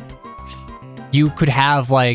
I don't know why they chose the Nidhogg instead of, like, the fucking Parthia, an Arcanean weapon that reasonably Lucina could use. Which I think Engage was smart to give Lucina. I don't know why Brave Lucina didn't use the Parthia, but, like, whatever, they corrected that. Like, yeah, they could... Oh, wait, not Brave Lucina, Legendary Lucina. Excuse me. Brave Lucina, I guess, could have used the Gradivis, which would have made sense. How many Alphonses do I have? I don't know. Let me check.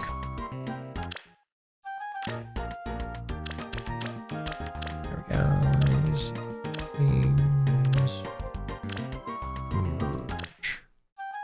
Merge. 1, 2... Okay, so I'm at plus 4 Alphons.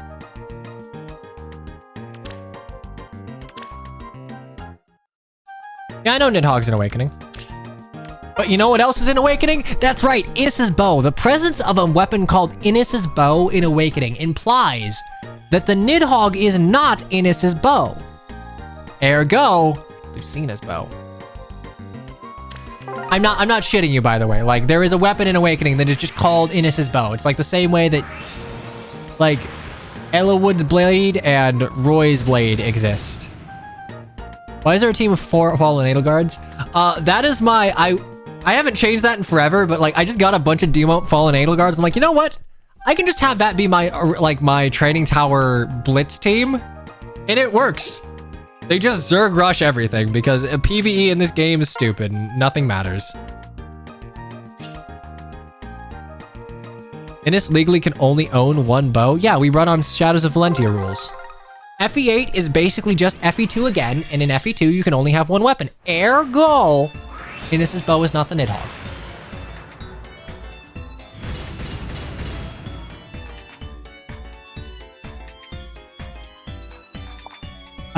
Is that an Anharyar DLC or is that a weapon you can obtain in the ground thing? I think they are both.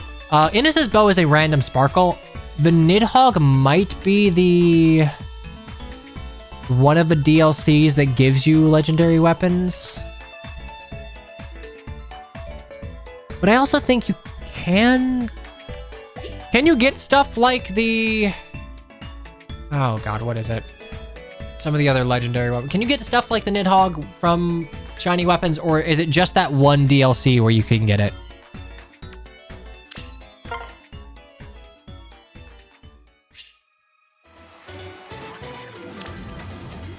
Okay, it's just DLC, makes sense.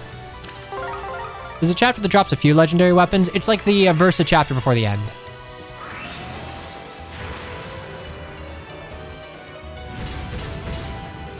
Oh, right, it's probably also a bonus box item, that's true.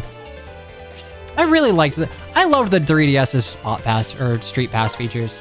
I guess Spot Pass too, but like... It's so silly, but like...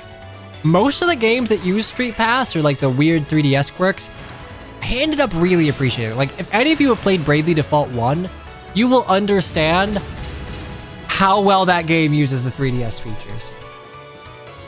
especially near the end of the game. Like, you can basically, you know how in certain RPGs you have like a merchant class where you can spend gil or gold and then like hire someone to do a big attack? You can basically do that in Bravely Default, but it's just like spot pass characters. And you can just like, hey, I'm gonna summon my friend if like a ring a bell that's gonna hit like a truck is great.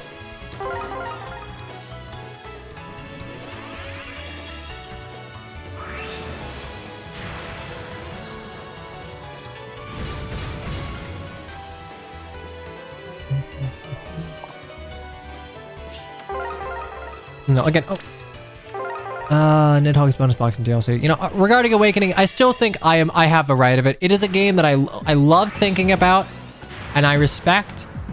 I really don't want to go back and play that often. Because, like, whenever I'm dealing with Awakening mechanics, I'm just thinking, man, this would be great.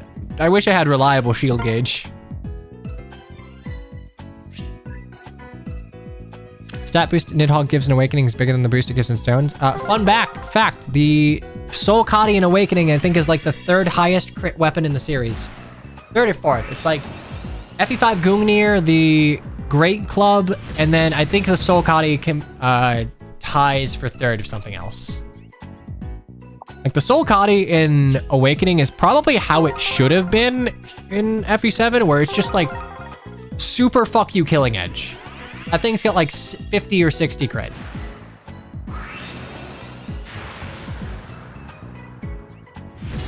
Yeah, it's 50 crit in Awakening.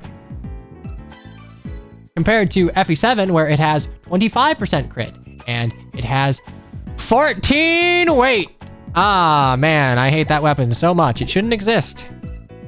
Even outside of being bad, it narratively should not exist. If you want it to exist, just have Lyn become a dual blader for like 1 chapter. What if Awakening had a remake in Fates like the Shadow Dragon and Fates remake? I mean, that would help. I do not remember how good or bad the map design like, I know some of the endgame maps in Awakening are a little like pair up and pray, but Fates mechanics could not hurt Awakening.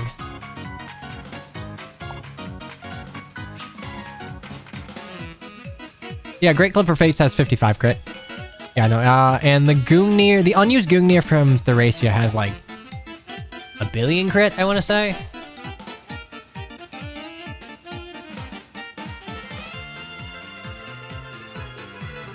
In fact, 1 billion is not correct, but it is a lot.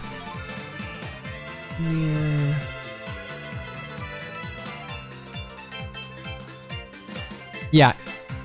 It goes unused in Thracia, but in Thracia it has a 70% crit rate.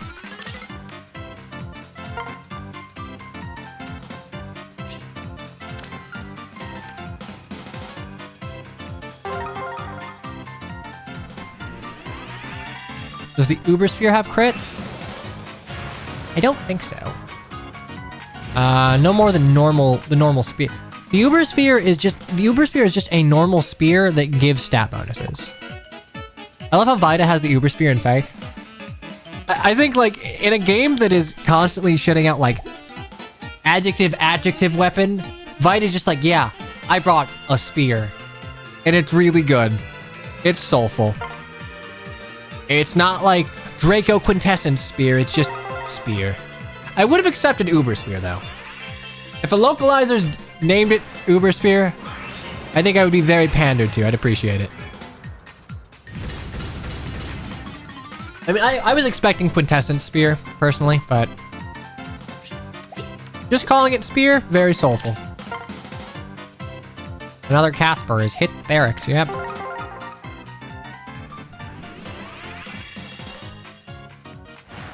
We're saving Uber Spear for eventual refine more billion years later. You know, I really do wonder what Fae is going to do once they've gone through all of the realms.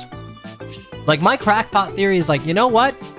Just have Ragnarok be a thing and introduce Fae 2. Or like, Fire Emblem Heroes: A Realm Reborn. Because I think Fae has so much mechanical potential that is like, because you cannot walk back power in a gacha game, because, you know, you're going to lose face and faith with the player base, it's hard to, like, kind of tune things post-release. I really do think that you can bring things a little more in line, have more specialist units, and have, like, a very healthy mechanical system. Because, like, I kind of wish that FEH had more weapons and units that were, like, hyper-specific. Like, you know how in Yu-Gi-Oh! Or other TCGs, there are cards that only work with, like, cards of a certain name. Like, I know in Yu-Gi-Oh! There are cases where it's like, this card will only work for cards with, like, Elemental Hero in the name, right? I would like it if, like, there were units in FEH that just, like, yeah, I will only give a buff to a unit with, like, oh, I don't know, like, FEH will only, like, get her secondary effect if there is an Alm unit deployed or something. They would lose a lot of the player base of FEH too. I mean, yeah, no, the issue is that, like, Heroes came out on the tail end of Fate's Awakening, which was a very, very, like Fire Emblem was on the up and up. So putting out a gacha game, you still had a large, like, potential player base. It was novel. It was coming out of Nintendo. Nowadays, like, gacha game, there are a lot of gacha games. Like, MiHoYo is firing on all cylinders. They are more understood by a Western player base. I don't think a Heroes 2 would... Oh, nice. I don't think a Heroes 2 would flop or anything, but I think getting that initial install base would be a lot more difficult. We mentioned this earlier, Neo Galaxy, but FEH is never getting fist weapons because, again, I think they fumbled slightly. Not their fault. Three Houses literally fist weapons did not exist at the time, but if they did, making beast weapons instead of beast, strike, which is what the actual, like, weapon type is called in FE9 and 10. Then instead of, like, beast units being, like, shifters of their own weapon type and being forced to make a bunch of OCs that are beast, you could have them be strike, and then you could have, like, non-shifter strike units in gauntlets and arts users. You could have magical strike users with arts, since that's occasionally hitting res and occasionally calculating off your magic. I still don't know the calcs for arts and engage.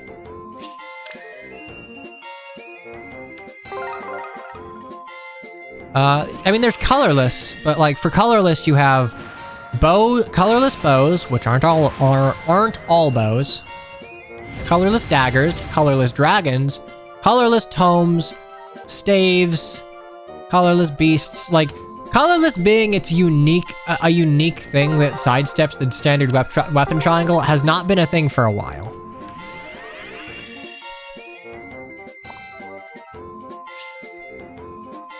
The only art to hit res is the Dragon's Fist. Well, you know what? That's the only one I use, because I don't actually like gauntlets or arts.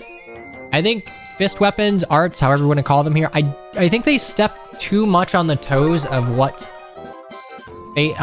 swords do mechanically, that being lightweight, low might, easy to double with. The only way I ever want arts to, I'm just gonna call them arts, to make a return is as a secondary weapon type to shifter classes. Like, imagine if you you're playing Radiant Dawn. Morum's untransformed, but he can use arts. And then he just, like, bare knuckle brawls the entire enemy army because you can do that. You can just enemy phase that shit. It's great. Like, if we ever get Lagoose type shifters where there's a gauge, I would like arts to be like their non-transformed combat.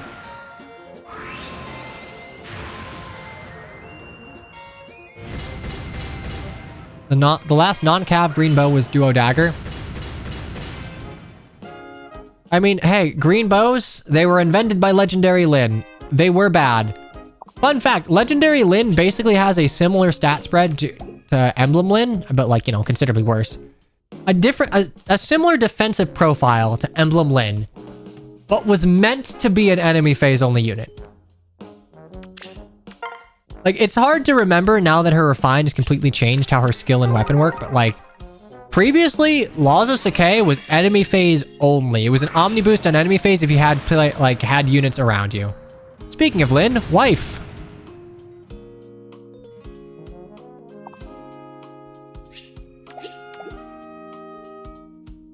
I don't know. I don't... Of the new weapon types added in Engage, I don't like well, you could argue cannons aren't new, but they're close enough. They're distinct enough from Ballista that I would call them new. I don't like cannons. I don't like fists. I think maybe you could have something interesting with a weapon type that works off of skill, which is what cannons do. I think that is mechanically potentially interesting. But then, I think I would rather it just be like weapon. No, because I don't want weapons that have to calculate off of multiple stats. That makes calculations a lot more difficult to do.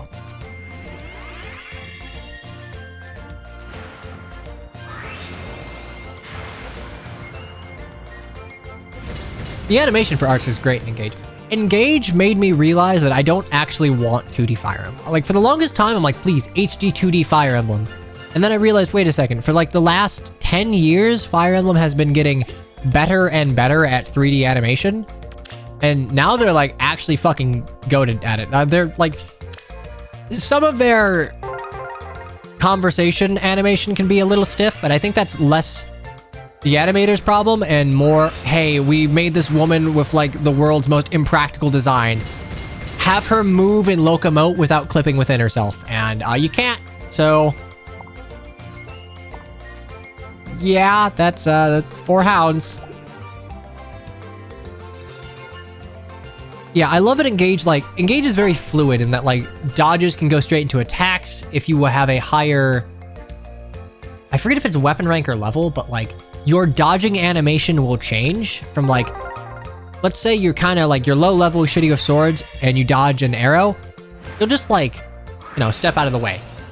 If you are high level with a good weapon rank, you'll just cut the fucking arrow in half. They didn't have to do that, but they did, and it's great. All right, we finally did it. We were at like 630, so it was like 170 something. Go to ally menu. All right, it's time for the Great Purge. Time to create combat manuals. Sort, basic sort, obtained. Boop, boop, boop, boop. I'm not gonna get rid of any 5 stars. Basically, I know that every unit that I have, as long as the unit is not new, which I think outside of like Uther, they're not new. I don't need to worry about like manualing my only copy because I've made sure that I have at least one.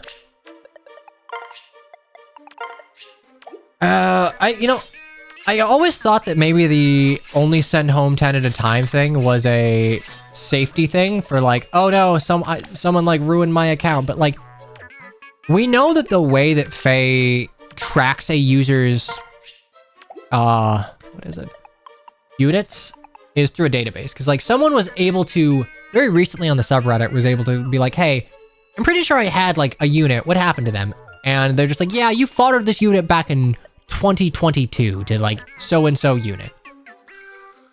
So like reasonably, if someone like took your account and just like started foddering all of your units or something just to be a dick, you could probably reach out to customer support and they would help you out. You do have to spend orbs for more barrack space. I do not have max barrack space. The max is 1,000. That's not enough for every hero. That's stupid. On principle, I disagree with that. I don't like that you have to spend orbs for barrack space, but like, I don't like that you have to spend orbs for like Ether Resort Plus, which is very silly.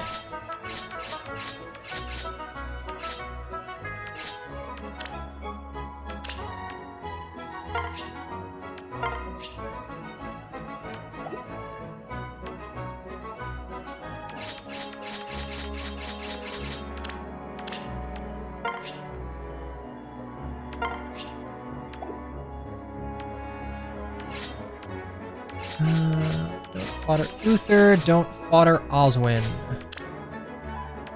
Don't have.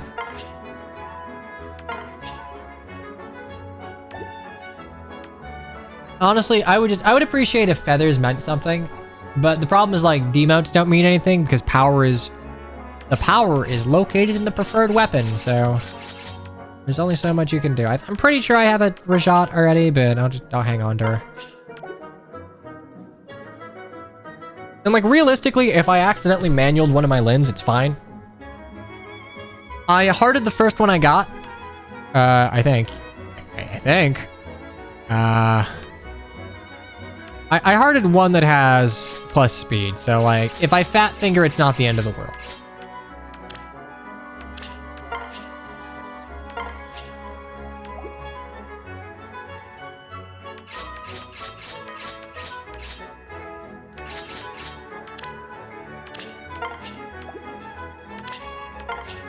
Yeah, if I didn't, like, prep my barracks beforehand, we would be doing this a lot more often, but...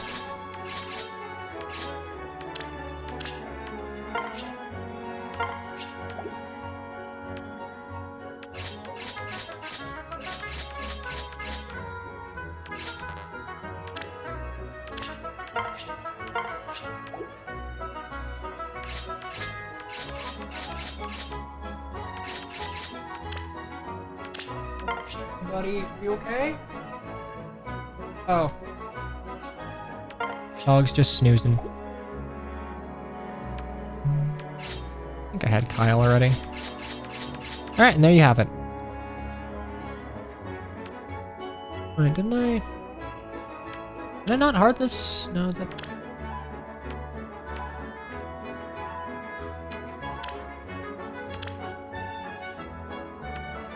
Didn't I get a plus speed, Lin? Like... Oh, you're up here because you're green. Okay, that's why I'm like, where the fuck are you?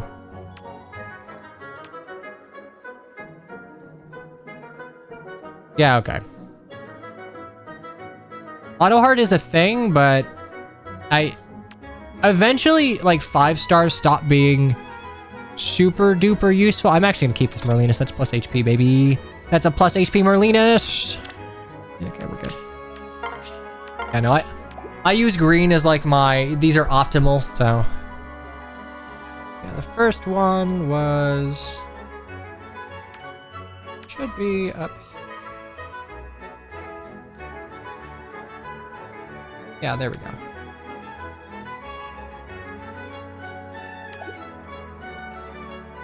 Yeah, merging to plus 10 for plus 4 stats is negligible nowadays, which it is a very unpopular opinion, and I understand that, like, it would not be good for the game, but I do kind of wish that merging had, like, more value. Which, again, like, it is good that realistically a plus 1 is all you need, but, like, even if it's not, like, mechanical value, things like Genshin, Fate Grand Order... Well, let's go with Genshin, because I don't know how Fate Grand Order exactly does it, but, like, as you get more constellations or, like, copies of a unit, you unlock more constellations, which I think is, like, more lore about them, right? More lore, more, like, arts, other stuff. I wish you would just, like, there would just be some, like, soulful things that were locked behind merges.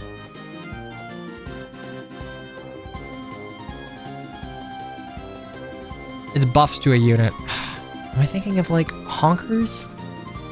I could just be completely talking out of my ass, but even if I am, I can still speak to what I'd like. It'd be nice if, like, hey, you get your unit to, like, plus 5, there's, like, every unit has, like, a conversation, or, like, they get a different animation or something, or, like, you get the ability to use their preferred weapon as a skin, or what have you. Locking lore behind dupes should be some bullshit. I'm pretty...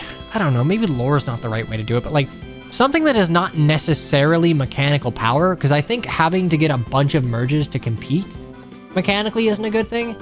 I just wish that there was, like, some value to merging. I don't know where that value would lie and how you would make it not necessarily impact power, but... I mean, not like the level 40 combo, because most of those kind of aren't great. A lot of them just kind of run the same format of, like, so-and-so, oh, summoner, don't worry, I'll protect you.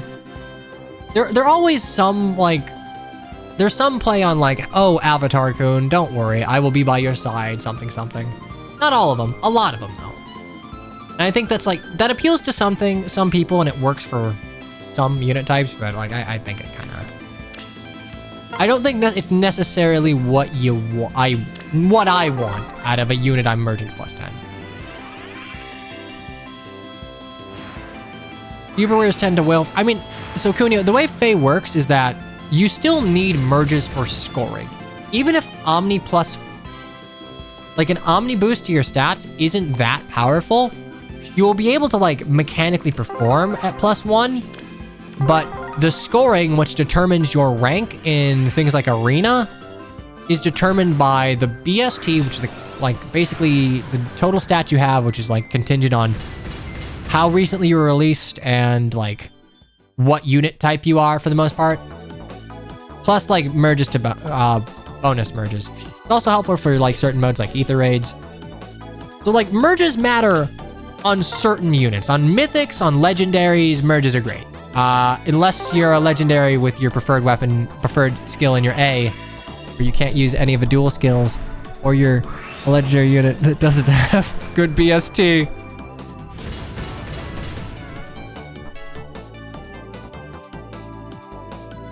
So units get weighted on recency and power, and that acts as a modifier to your score. Odd. I mean, that's specifically for Arena. Arena scoring is a unit scores based on their total like base stats, and your base stats will increase with every book. Like unit base stats increase with every book. So you probably want to keep an Arena core of like fairly recent units is how it works. And you want those units to be highly merged because merges impact scoring heavily.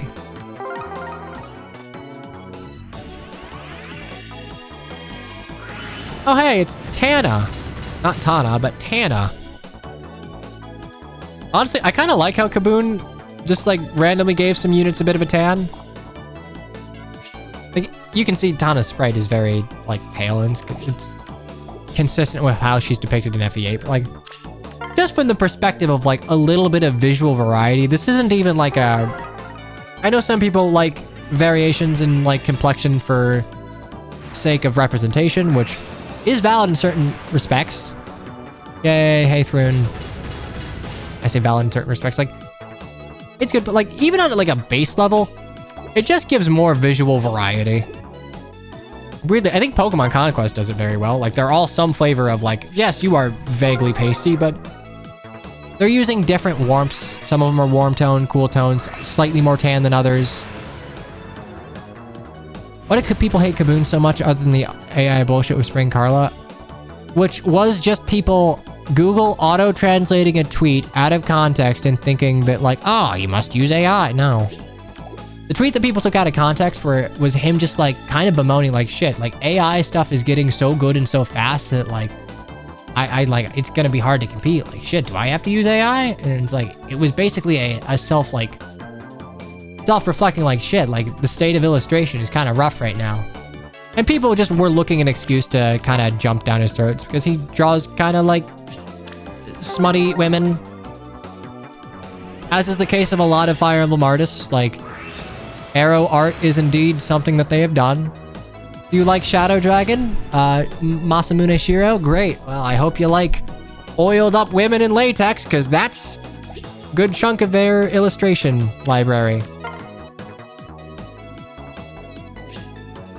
Yeah, like, that's the problem. You hear some shit about, oh, Kaboon AI, and you think, oh, Kaboon uses AI. I have a reason to hate them. Like, no, it's just one person Google translated the thing without context as to what was being said and just kind of rolled with it.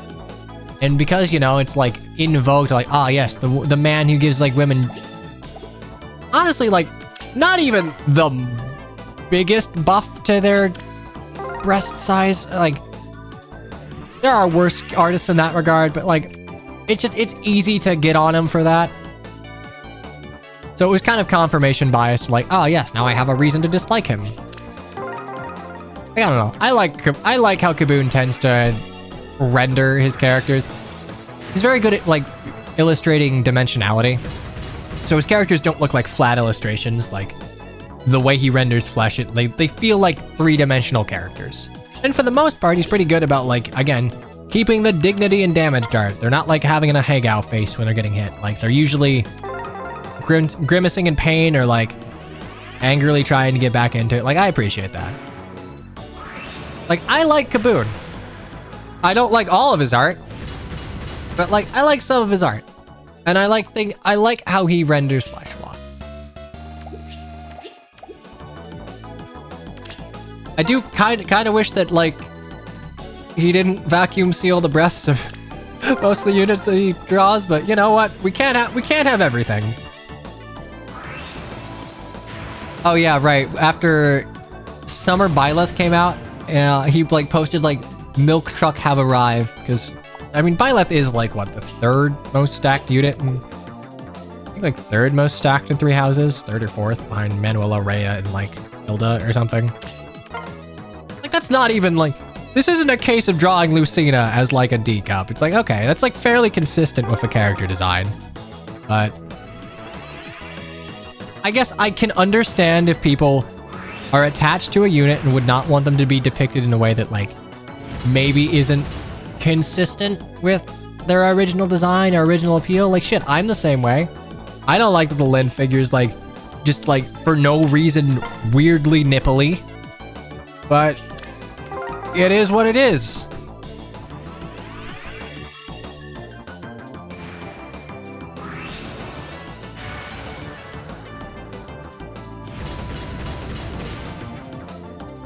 Damn, I'm getting like a lot of Haith runes.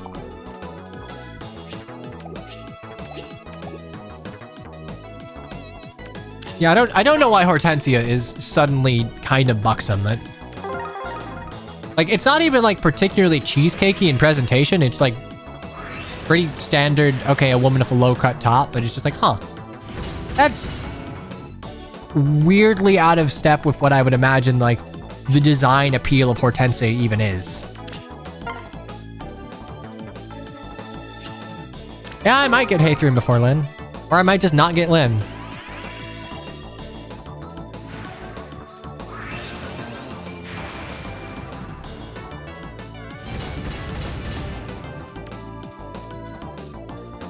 I don't want a Lin figure of a honkers the size of a moped. Not really. Like, it comes down to the fact that, like, Lin was my favorite character back in FE7, and she's pretty lithe in FE7. Like, I don't know. If she was originally... Oh, nice. Alphonse. If she was originally, like, super stacked, I guess I'd be fine with it, but, like, outside of the Soul Kali animation, there's really nothing to imply that she's like out of line of what, I don't know, standard build for FE7 women.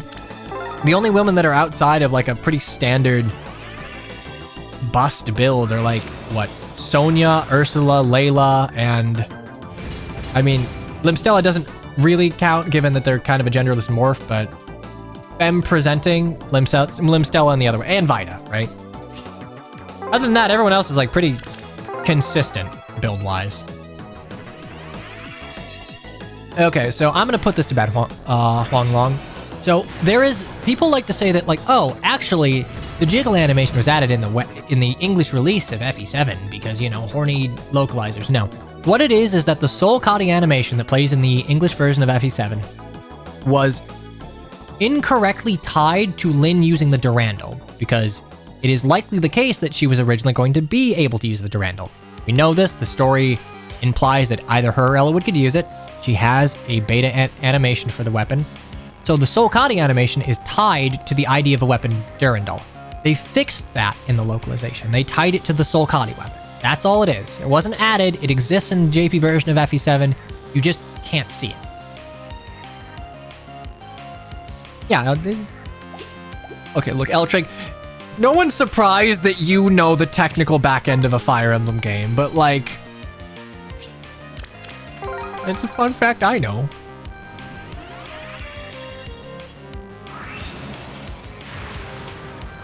I also don't think that... Look, I do not think that irrespective of a bunch of CGs and character art we have for the character, 3 frames of crit wibble implies that she's suddenly, like, buxom and meant as a pandering fan service character. I don't buy that. Nothing about the construction of the character falls in lockstep with that. If you go back to the original, it's still up. You can do it. You can go to the original JP website for Fire Emblem 7, and you can read some descriptions of the characters and some developer questions to developer answers to some questions asked about it, and some like fan character polls as to like why they like certain characters. It is fairly consistent that like, at least back in the day, Lynn's appeal was that one, like, okay, cute girl, cool, great, but like that she resilient in the face of like constant hardship, or that she's got cool animations, or that she's skilled with a sword. Like if you put it down to a character appeal, it seems like execution wise it was more like cool appeal rather than sexy appeal, which is what a lot of what I will call avatar girls in modern Fire Emblem go for. And like, there's nothing wrong with that. If that's how you want to construct the character, that's fine. But that just wasn't how they constructed Lynn way back in the day. I don't like Lynn that much, but people saying, see, it's like the same as Camilla and Tharja was like, so the reason that you get that is that there's some, I say, historical context as to why people try and compare Lynn to Camilla and Tharja. Awakening and Fates fans got a lot of flack from old heads, given that, like, I think it's fairly non-controversial to say that Awakening and Fates were more cheesecake pandery games in certain respects. Like, you have the Fates My Room, you have the S supports in Awakening, you've got a lot of characters appealing to the self-insert avatar. Like, that's a fairly neutral observation, and a lot of fans of that game were kind of tired of, like, hey, we're constantly getting ragged on for, like, oh, well, Tharja and Camilla are just, like, booby fan service characters. And, like, there is more to them. Like, I like Tharja as a character outside of her Robin supports. So they're just like, well, look back. Hey, Lynn talks to an avatar, and she has 3 frames of crit dribble, so it's the exact same. And it's not. It was the opinion is reactionary to constantly being shit on by fans of older titles. Yeah, I mean, Kozuki tends to draw women fairly slender.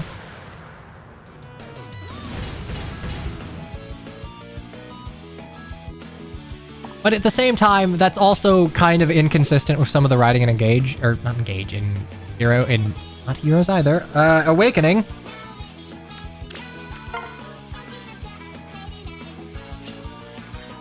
Oh, Splatoon 2. I'm like, what the hell is this? All right. Like, her Noe support's basically just like, damn, Tharja, you are very stacked. Your boingy bits are great. I want them too.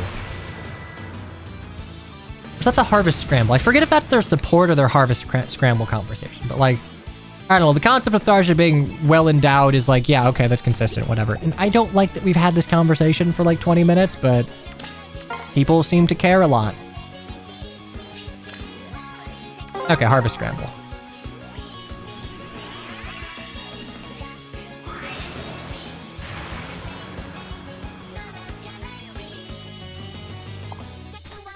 I mean, characters are created with trying to appeal to a self-insert to some degree nowadays.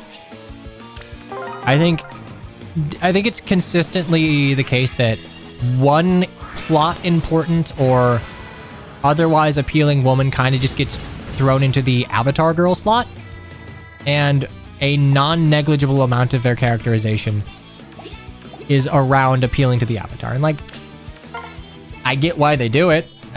It probably works pragmatically for a certain demographic of people, and that's fine, but not my cup of tea.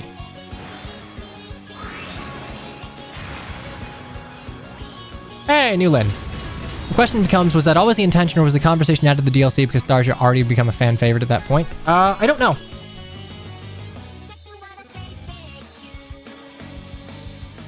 Oh, hey, good news! I can't complain about the "a good wind" line, because guess what? She doesn't have a good wind. It's a favorable wind. It's no longer Corel's line. They fixed it. Yes, we have 9 out of 11 Lins. Congratulations.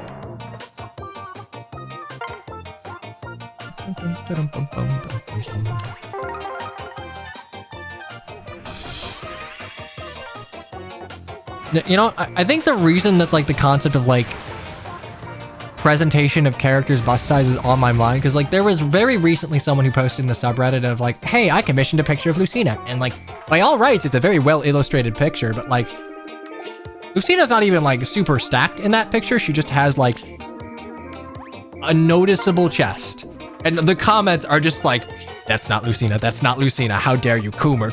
It's like, I don't think there is a character that is more, whose bust size is more well protected than Lucina. Like, draw Lucina with more than a slight bump and like the comments will kill you. You will be murdered. It was very funny.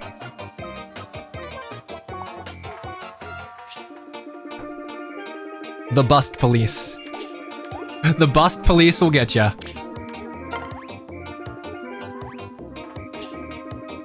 Oh, you know, funnily enough, I think it was the JP... So, when Engage came out, there was like some discourse around, oh, localization ruined this, like something something no S support, something something characterization changes, but one person pointed out that like, oh, they removed a line about Lucina being like, insecure about her chest size. Which, that was actually a case of localization removing something, yes, but removing something that was fairly inconsistent. There are only 2 times that Lucina has ever mentioned that like, oh, I'm like somewhat insecure about my chest size. Tempest Trials and Heroes, in the Japanese version that people complained about, or the Japanese audience complained about, you can find forum posts of it, and Engage. And that same Japanese audience, there are still posts and like, responding to like, why is Lucina like, insecure about her bust size? Yeah, Grandpa! Bantu, I wish you were better. So it's kind of the case that like, I think it is likely that the sentiment from the Heroes writing team bled over into Engage about like, oh, well, Lucina's fairly like, conservatively chested, so she's got obviously like insecure about that. Not really. The only time that's ever been the thing was in Tempest Trial Conversation in Heroes, only in the Japanese version. And I think localization was right to remove it because it wasn't really consistent with like the characterization within mainline Fire Emblem. How many fucking Haith runes do I have? I'm curious. I like merge allies.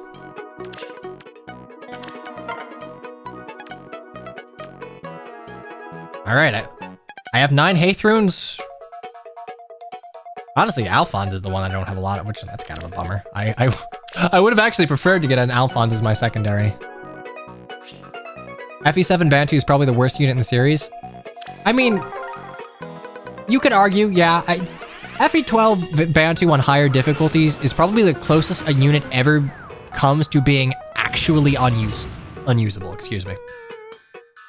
Like, he has a limited weapon that you can't really get refills on, and his stats don't allow him to do anything. So it's just like, he exists.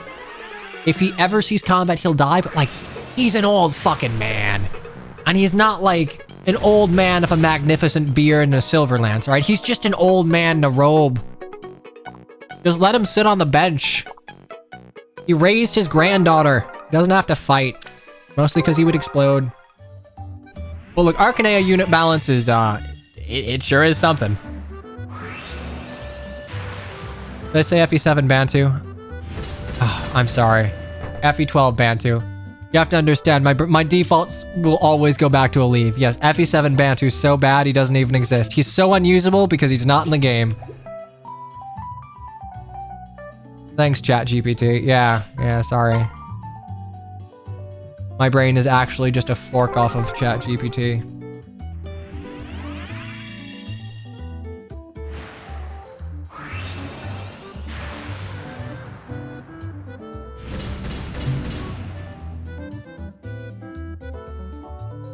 Really like the song.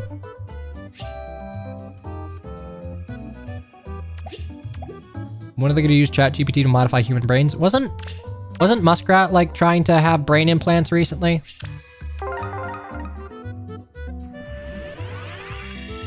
Yeah, I feel like that's a bad idea to be the first try for a brain implant of all things. He says a lot of things that don't work. We're going to be hearing a lot of things that don't work over the next 4 years.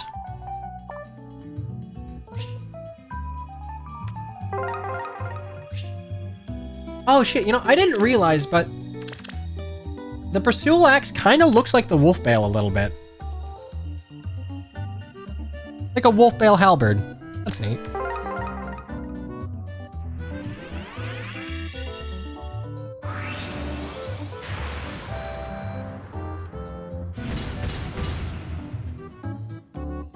Okay, Altrank, you have to understand, like,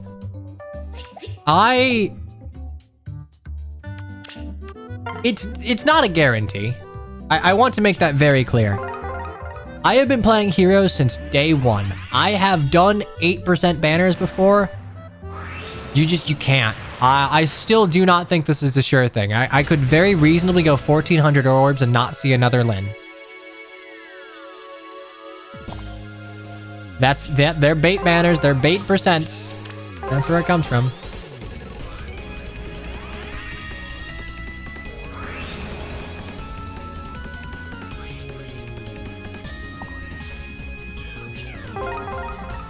I'm really fond of black and white. I think that was probably the last generation where I was partaking in the whole, like, the social aspect of Pokemon where you're doing stuff with your friends IRL. Like, I remember going over to, again, aforementioned Red Triforce's house with, I had black, he had white, and we would do the, oh, what are they? They're the something powers, right? Join powers? Link powers? Like the little missions you can do to get like extra money or XP or what have you. Pass powers, thank you. And like join Avenue and doing all of that stuff. That was really fun.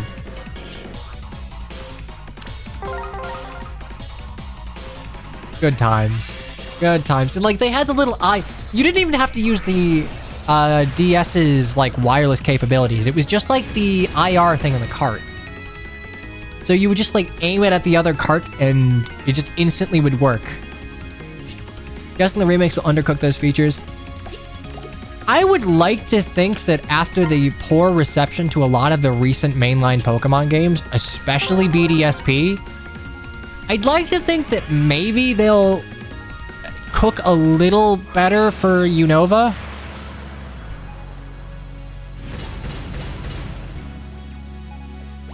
Take it easy, Mirai. Back to the Chaotic Mines. Hey, do me a solid. Please get hard stuck. Don't clear, and then I'll just simply come in after stream, and we can clear in one. That'd be great. Make sure you get a line C. Gen 5 is literally it's not literally perfect. There are some issues. For example. Oh, that's nice. I can...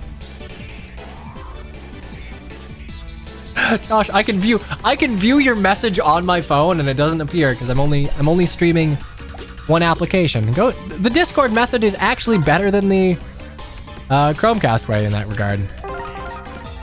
Yes, I should stream Kaizo Ironmon. If you want to talk about like gambling slot machine, there is nothing more gamba than trying to beat Kaizo.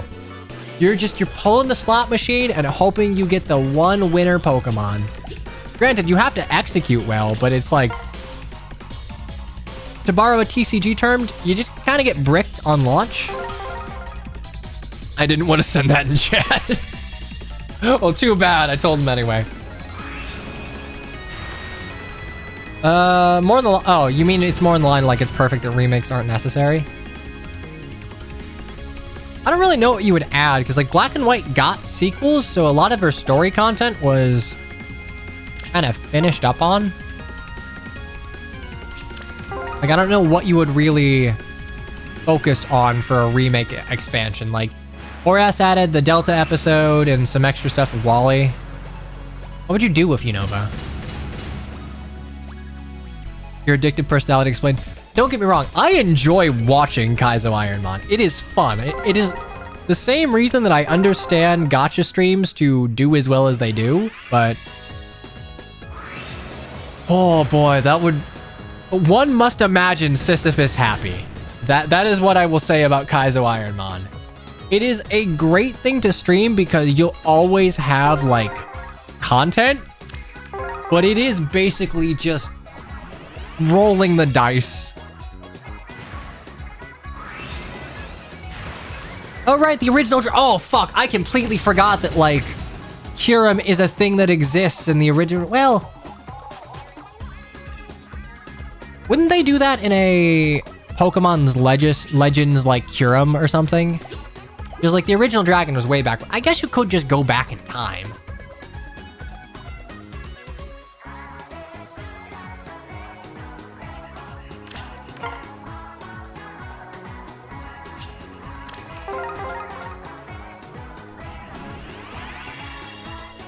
I also like...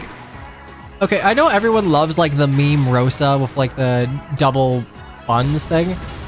I really do not care for, like, the black 2 clothing designs. I think it's just the concept of, like, tights under shorts. I guess, so, like, I can remember people wearing stuff like that in, like, track in high school or something, but it's like, man, that's not aesthetic. Wear jeans. Or, like, wear your coat around, wear your, like, jacket around your waist or something. Pokemon Masters loves Rosa. Look, I think the meme is very funny. I prefer Hilda and Hilbert's design. I think I like Hilda's the best of the 4. Hilbert would probably go up one if he wasn't so swallowed by his outfit. I wonder what I'm picking here. I think if he, like, unzipped his jacket and, like, tied it around his waist to maybe make his design a little more bottom heavy and then, like, just have a black t-shirt, it would probably work out a little better. He's very typical. Yeah, he's very typical male trainer, but, like, I think typical male trainer can work. Like, I think Gold's design fucking rules. Or Ethan's design. But, like, I think you need to show... I think there needs to be a bit of, like, non-hand face skin shown in a male design to not get eaten by your, like, your outfit. It's like the... Oh, nice. Nice. It's, like, kind of the issue I have with male Shez, where I like male Shez's hair in game, not like the actual art is really super saturated, but you just get swallowed by his base outfit so much that I end up preferring female Shez's because it's like, it's more of a balance from what I would expect out of, like, a mercenary. Like, Shez is just, like, completely armored to the teeth.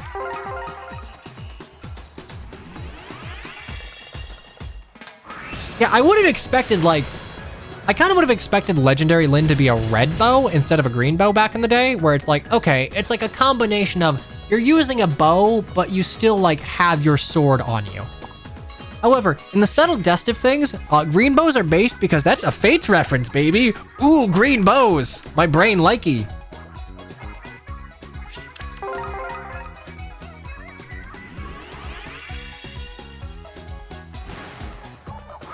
Rosa's outfit is something I can see myself wearing without feeling insecure. I mean, I've seen people basically wear that exact same outfit on Rosa. Like the little... Oh, what do you call it? They're not like shorts. They're not a... Skort? Is it a skort? Is that what it is? It's like a skirt and shorts? Where it's like kind of... You have like the ruffles around it. Okay, yeah, not like... I've seen people wear skirts and tights a lot. And, like, she's wearing, what, a baseball, like a 3/4 baseball tee? Male Grima? Yeah, that's Resplendent Male Grima. I could do silhouettes.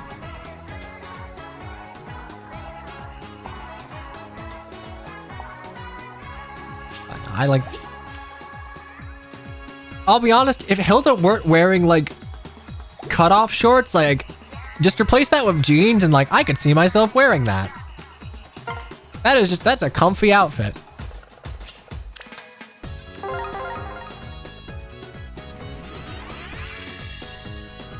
I think after Gen 5... Actually, wait. Okay, Gen 6... I don't remember, like, the Pokemon trainer designs. I think for the most part, like, I think the male trainers are better designed in the first 2 gens. It's pretty equal in 3, and then, like, 4 and 5, I'd probably give it to the female trainer as far as, like, how design works. I mean, Male Grima was good for a long while. Guaranteed follow-ups are a thing I never, ever, ever, ever want in mainline Fire Emblem. Like, Wary Fighter's fine. No quick riposte. No bold fighter. None of that shit. You can have Desperation or, like, speed-based... Alacrity, sure, that's fine. But no guaranteed follow-ups. Like, all that's gonna do is just like, cool, you can dump speed and just have a giga powerful unit attack twice. Like, that will... Absolutely not. Outside of Brave Weapons. No pincer attack. Okay, I'm actually a little more okay with pincer attack because it takes more setup. Emblem Hector, I still don't like quick riposte on Emblem Hector, but I think it's very, very good. It is not a trend I would want to see in mainline. Like, some of the stuff in the emblems is very fun. It's stuff I would never ever want to see for like standard skills in mainline Fire Emblem. I don't know, Dawn wearing a skirt while in a mountain region is a WTF. She's just from Ilia. She's just a Pegasus Knight. The hero style of weapon breaker. Okay, that I'm okay. Yeah, I'm okay with that. I think I would be okay if you wanted to abstract the breaker skills as instead of like huge hit and dodge, a guaranteed follow. Well, you could maybe have a variation of that because I do think that the breaker skills tend to benefit single weapon specialists, which are historically units with a speed stat. So, like the breakers that give guaranteed follow-ups would make more sense for like tanky units. So, if Plat Dawn had leggings, it would be S+ tier. I would agree with that. I like Platinum Dawn's design. Honestly, I like Diamond and Pearl Dawn's design. The color scheme's really nice. I think Lucas just has a stupid hat and he's got a stupid coat.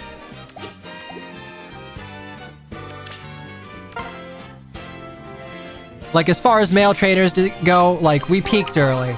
Red, gold, and Brendan? Specifically Emerald Brendan. We're done! That was considerably less painful than I expected. Your 1K points? I'm sorry. You know what?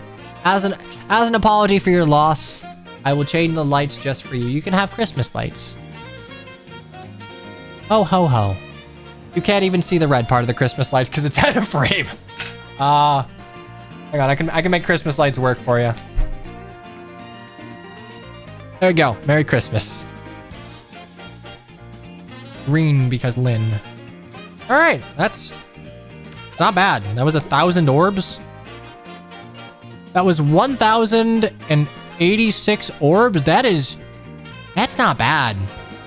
Like, I want to pull something up and I'll show it on screen, but there is a site that you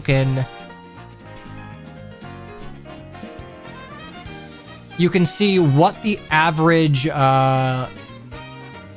chance it is to get like a +10 unit or a single unit in any particular banner. Let me set this up real quick. So, legendary 3333, specific green 11 run.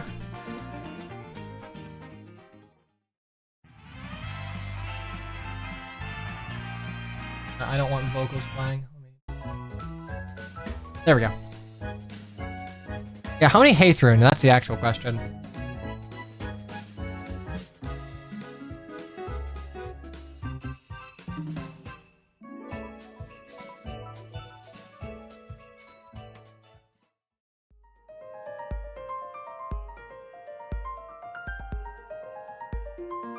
Okay, so this is gonna look a little silly, but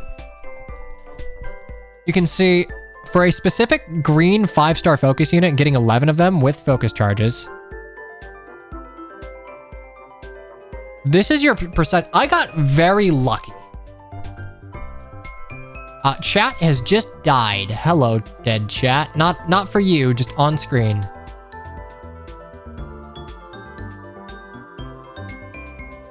There we go. I just have to refresh it.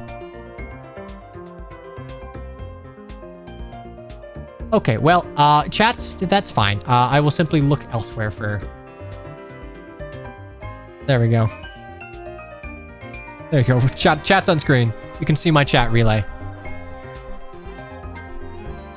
I mean, not even 1,100. Oh, 1,087. A 2-hour summoning session. I expected it to be long. It was like, I was expecting to go through 2,000 orbs. Yeah, I got very lucky. Like, I looked at this and thought, okay, with my luck And mind you, I played Monster Hunter with that Yahoo. Where's the Yahoo? With this Yahoo. Since the Wii days, I know my luck for getting things that I need. I was expecting, okay, I can probably fall under like 75 percentile. And I was like, I'd probably like 70th percentile as far as getting units. I don't think this includes a spark, so realistically, I'd only need 10 because I could spark 1. And at that point, it's like, I would have to be exceedingly unlucky to not get 11 in the amount of orbs I had. But I have been. I have been many times before. Let it be known that Legendary Lyn ruined me. Ruined me. Okay, layout. Go. Alright, well, have this. Hooray. All things considered, like, you can scroll back through before I start culling things, but the distance between Lyns is not that bad.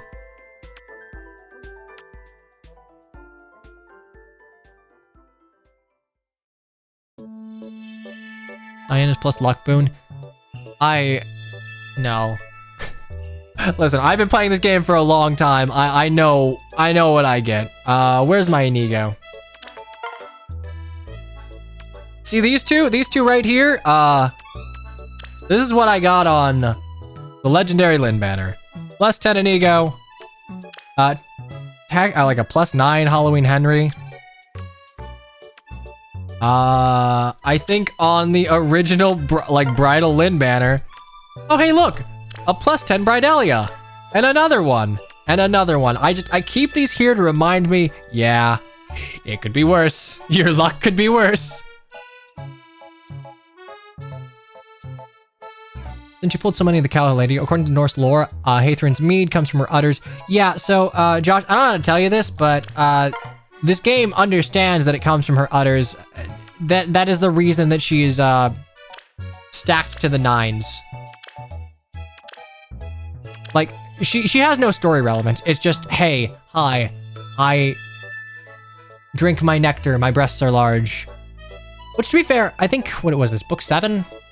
All of the designs for the book 7 units are pretty interesting since they are simultaneously reference to their mythological counterparts and a reference to an aspect of medicine. Like, Hathrunes is nutrition, Elks is, like, physical fitness, Ratataskor is like an old-timey war nurse. Hraesvelgr is a surgeon. And I believe Nidhogr, yeah, is like poison medicine, so to speak. Ike? Not elk. Wait. No fucking shot is... No fucking shot is... Oh my god, that's an eye. Alright, full disclosure, I thought his name was Elprin here. My bad. My bad, the eye looked like an L. My eyes aren't great. We're on 9, okay, book 8. Book 8 designs are very good. Like, book 8 can hang with, like, book 3, in my opinion. They're inspired. Anyway, it's time to merge. The summoning is over, but it's time to merge, so...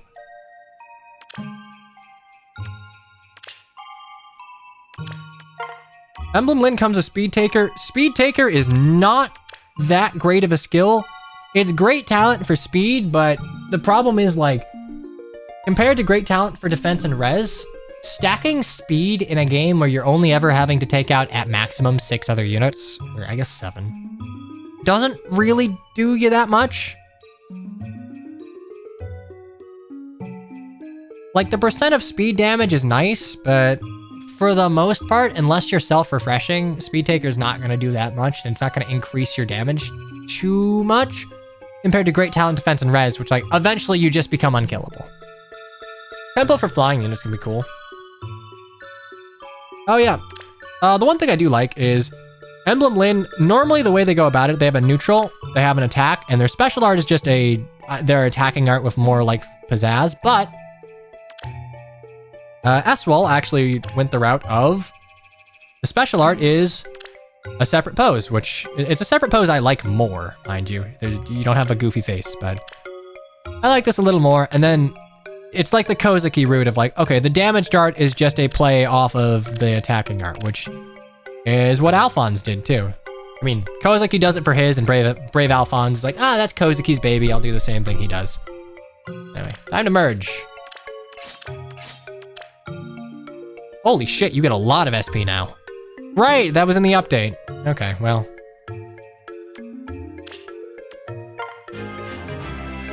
So I like Emblem Lynn's art overall. Yeah, I'd say so. I think I've gotten a little fond of the red sash Lynn that was introduced with Legendary. I think it makes its better color balance. So, like, I'm sorry, like, no one cares about this but me, but like, her sash is normally more orange than it is yellow. I think they actually tried to streamline it to be more yellow to fit the rest of her outfit, but her sash really only matched a few little bits of trim on her outfit, and it was kind of like a weird... It wasn't poppy enough to be a statement piece. And Legendary ended up abstracting it to be like a red flowy sash that kind of had the same energy as the rest of the Lord's capes, which I liked. And it matched both a little bit of the trim on her outfit, but also the headband. So like from a color theory perspective, it was just way better. But I can respect them and engage just like trying to stick to the original FE7 design. And like the art itself is fine. I think the attacking face is a little goofy. If you've been watching anime for a while, you might remember the Chaika face. It kind of reminds me of the Chaika face. I can find the Chaika face, that's not hard.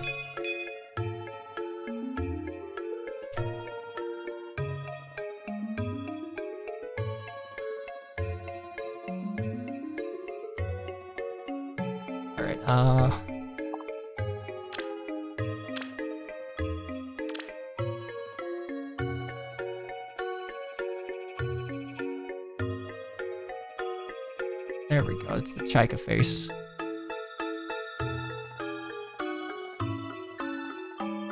Kind of just the same energy. I can't really rotate this because of the way OBS works, but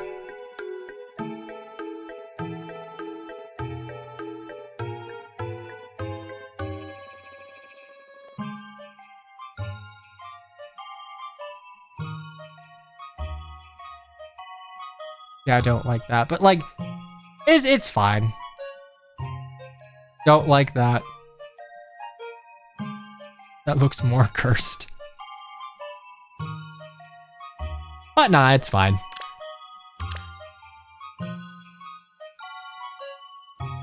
No, I think the art's good. I don't think Lynn ever gets like bad art. I think she's gotten art that I don't love. I don't love Yamada Kotaro's, but that's just more stiff posing and like hiking up her gi well past her hip bones.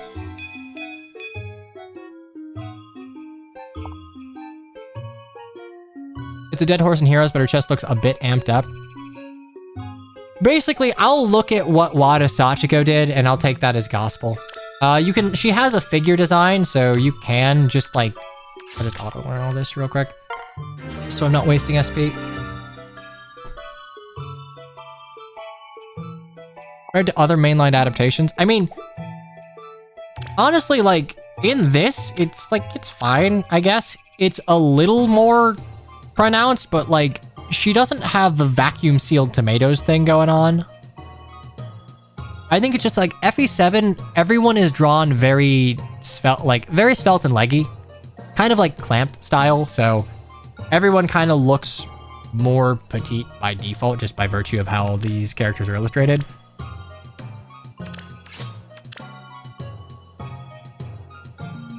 But no, as far as I'm concerned, like, I think the only ones that go a bit much are both Brave Lynn's, OG Lynn, actually, well, I'm saying like half of them. I think all of the non-Ninja Lynn Yamada Kotaro ones and Brave Lynn's Resplendent. Kaboon does what Kaboon does, which is just beef up the bust and vacuum seal it. Not even vacuum seal it. More just like, if you look at New Year's Hathran and look at Flame Tribe Lyn, it is the same sort of thing. Where it's like, ah, cool. You've wrapped your chest. But also like, boy, they are fighting to get out. If you're comparing Engaged to FE7, yeah. I mean, like I said, FE7 is very... The characters are very lanky. I think the art is good. I think it is just consistently the case that like Lyn has become more buxom over the years. Yeah, honestly, I actually don't know if I'm gonna merge my Alphons right now.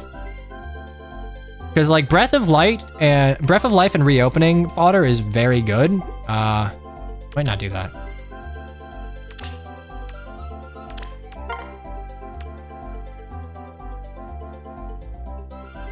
Honestly, I'm like, what would Hathran's? I have to read your skills. I don't know which boon would be best. I can, fuck it. Hey, PM1.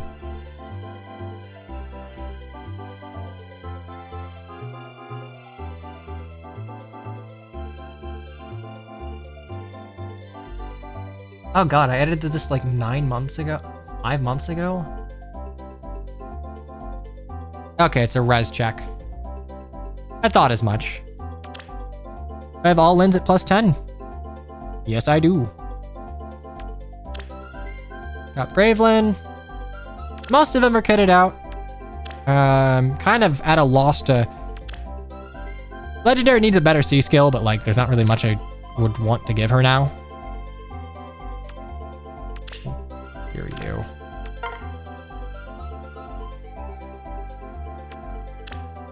Bridal's probably gonna eat Winter Hortensia for a better assist.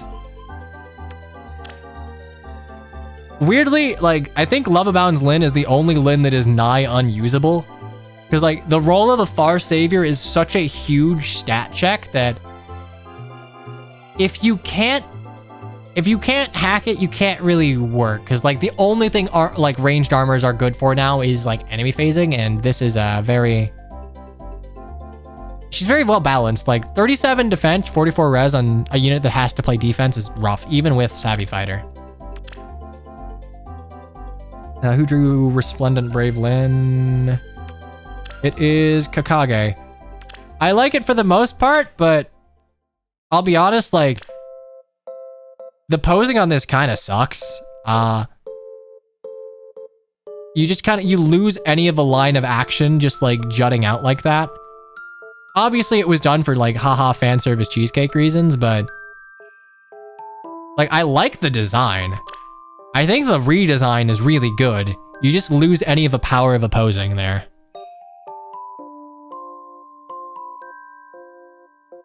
You can see her legs better, I guess. I mean, Brave Lyn... all of early Yamada Kotaro's Lyns just, like, hike her gi up to high hell. I don't like it. OG Lyn... Or I guess this is Resplendent. Which I like. This is Kaboon, and like, I like that Kaboon illustrates flesh in a way that like makes them feel a little more three-dimensional. Like even that, it's not the hangout face. I appreciate it. I didn't really know what to do with OG Lyn since it's you can't really God Sword with an OG Gen 1, so I'm just like, yeah, fuck it. I'll just eat a Sigurd and run him down. So Momentum, Endless Tempest, Excel. I'm just gonna run at you. I'm gonna run at you and hope I kill. Summer Lyn is weirdly the Lyn that probably aged the best. Water Sweep, Wind Sweep with null follow-up. Like, I think I gave her Blazing Wind because I was doing the Nidhogger one, but I think she's normally running, yeah, she's normally running Deadeye, but... Like, this is just fairly safe. Yeah, the drive attack was definitely... Drive attack, I think it was... I haven't used her since the Nidhogger thing, but... like a... C skill...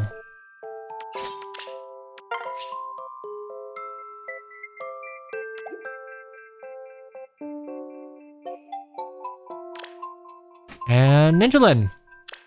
Ninjalin was like, couldn't do too much because she has no way to bust through DR, but Lookout Force is very nice, even if it makes Far Trace Echo a little redundant. So I'll probably give like Death Blow Echo if I pull another Triandra, but it's simple. This is what we need in Fae. Like, ignore the Dagger 7 part. It's just, hey, it's slaying. Speed +4. You lose defense res -4. Brave on player phase. Simple.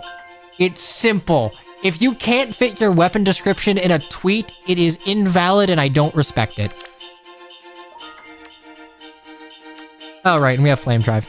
Flame Drive is like the closest thing to a decent Lin that we had for a while.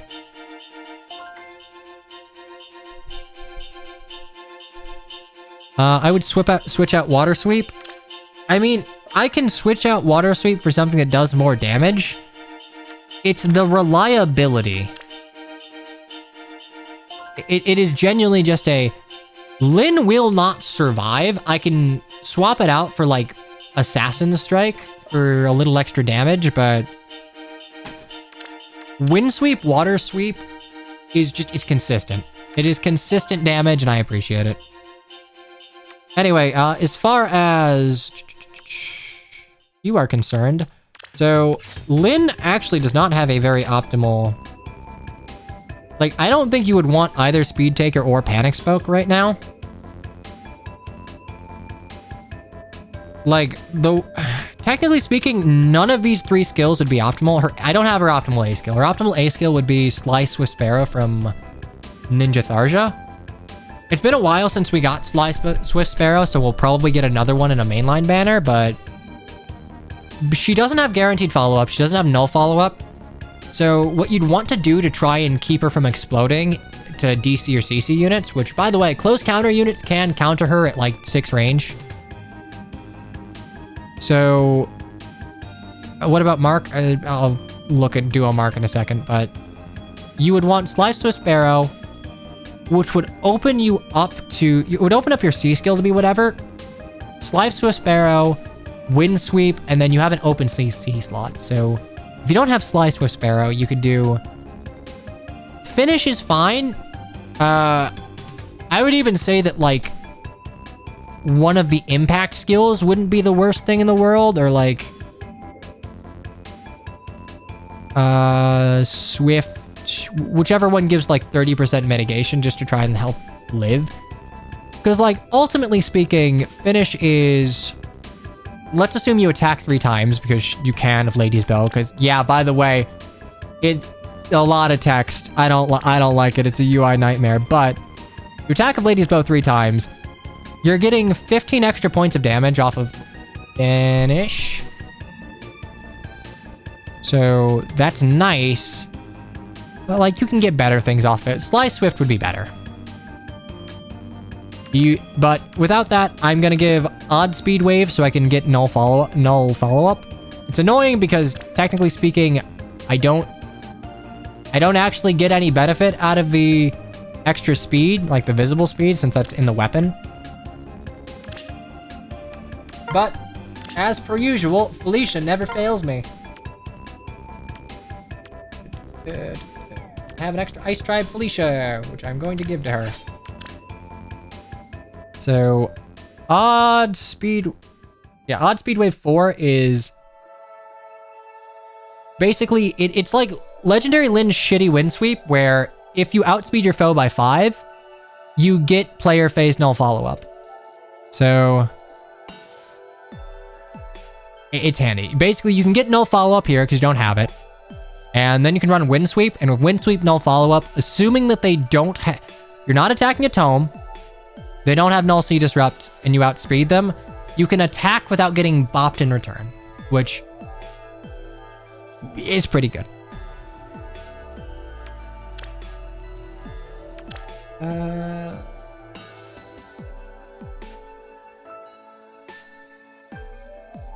Funnily enough, like, this would actually be a pretty good support for Flame Tribe Lin, since I believe if you ally support with her, you would get null C Disrupt, which is like the one thing that you're kind of missing on Flame Tribe Lin.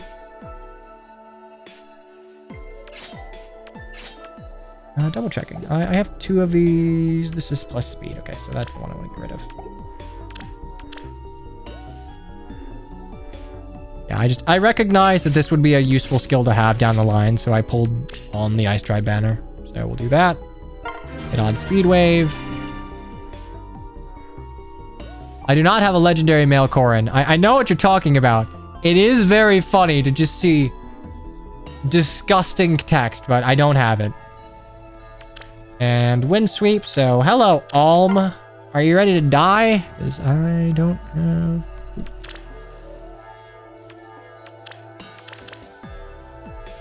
Here, Wind Sweep.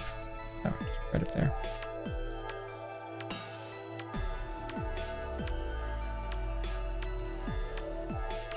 There we go.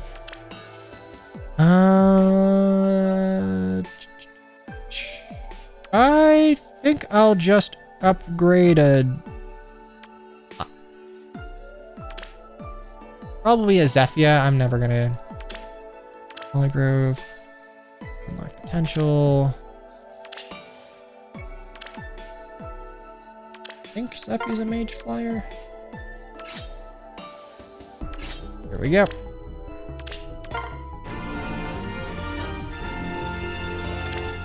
And then we can inherit that.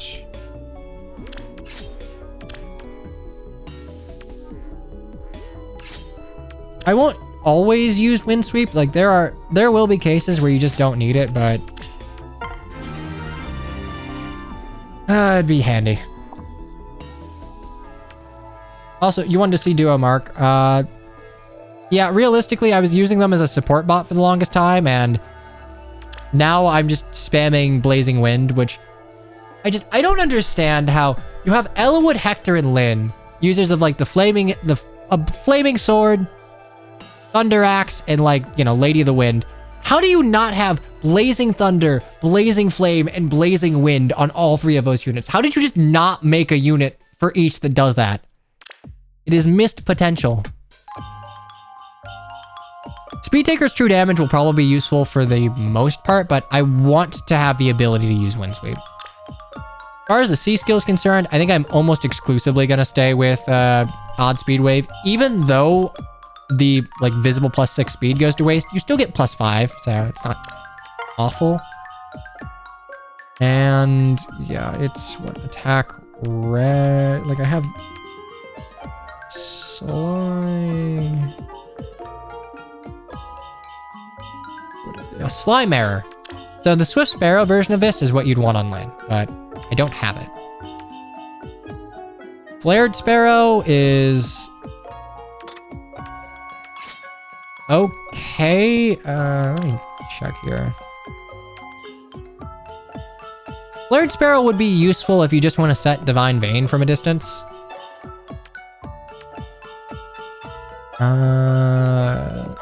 Remote Sparrow would also be handy because, hey, you can maybe live something, but I'd honestly probably get rid of Hayor for it because there's not much I'm using here.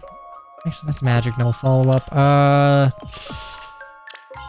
find it funny that this is just Duo Lyn again, but she's a brunette now. It's like, oh, we wouldn't do a Lyn again, but we already used her, so we'll put her on the Kadeen banner and have her dye her hair. But, you know, Remote Sparrow would be handy, because 30% probably isn't enough to live. Your defensive profile at max is like 54. So... Oh, right, Flared is Cav Flyer. I always forget that because I pretty much use it exclusively on... Oh yeah, you know what? I don't know it because the only other unit that would realistically use it would be Legendary Lyn, who I keep with her preferred A. Yeah, I guess Remote Sparrow would be the only thing I would do, but I'll probably just wait for Sly. Like, Finish is fine for the time being. The healing is useless though, because if you take any damage, you're just gonna fucking explode. And...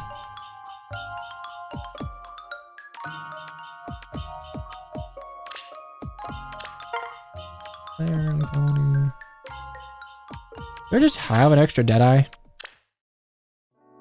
I just have an extra Deadeye. I really wish some of Astra Storm was not in Astra Storm. Because she actually has a really cool she has a cool special activation animation if she's using anything other than Astra Storm. And you'll never see it. It's a bummer.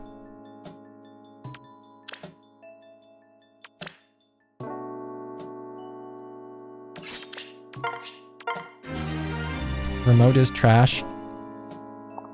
I mean, it is pretty trash, but like realistically, just having Lynn survive to get all 3 attacks off is useful. Basically, if you're using Lynn, you need Bridal Embla, Fallen Maria / Ymir, and like some combination of like either Winter Cordelia, Bridal Catria, or Thea. I think technically Winter Cordelia would be the best user of it, but fine. You know, I don't just come a free position. All right, that's all I want. I guess I would want the slightly better reposition, but like, who cares? Repo.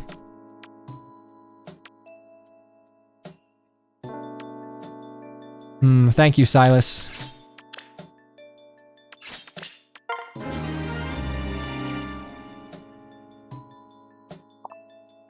Catria and base Ymir. Base Ymir does like a surprising amount of damage. I'm just gonna dual res. No. Maybe Harsh Command Plus?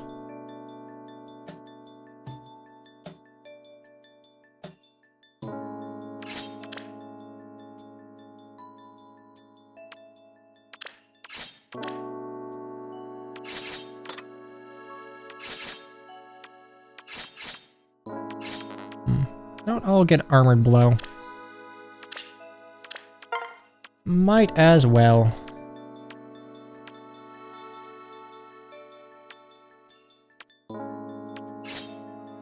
Steady Blow 2 on...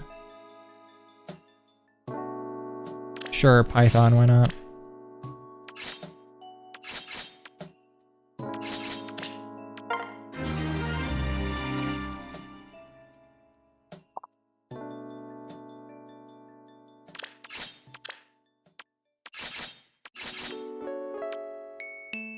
Oh, I needed Steady Blow too. I'm never gonna use the Helm Bow.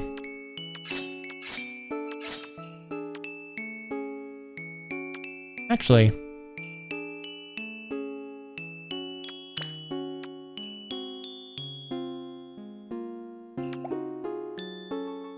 before I do something stupid, would it make more sense to get Pulse Smoke?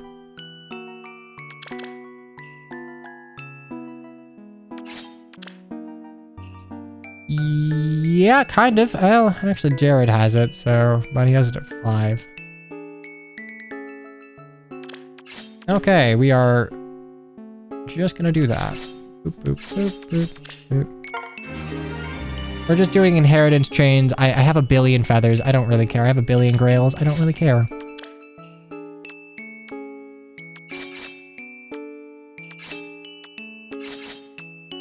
There we go, Steady Impact. I'll never use it, but like, whatever.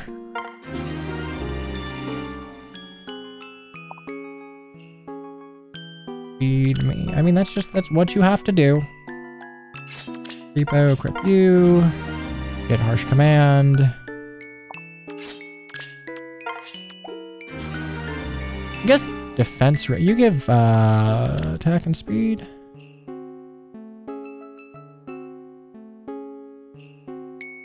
I guess defense res would actually be workable as a way to be a support unit. I promise we will, like, actually play Mario Party. I just, you know, hey. This was feasibly gonna go on for another hour anyway, so... might as well.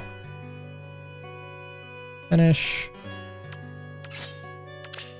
We don't need Wind Sweep right now, because we'll more or less take care of everything else. Inheritance, unless you are inheriting from a particular line of units called arcane units, inheriting from that unit will delete the unit you're inheriting from. Arcanes were introduced to give like good inheritable weapons, and as such, you can inherit from them without losing the unit. So what people will do is they'll dump a bunch of skills on an arcane unit that they have a bunch of copies on and use that as like a fodder duplication factory.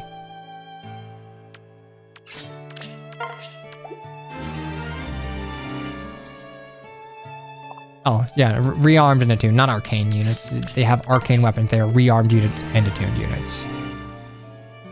Most overrated FE character ever. I mean, I don't think she's terribly highly rated from like a mechanical standpoint.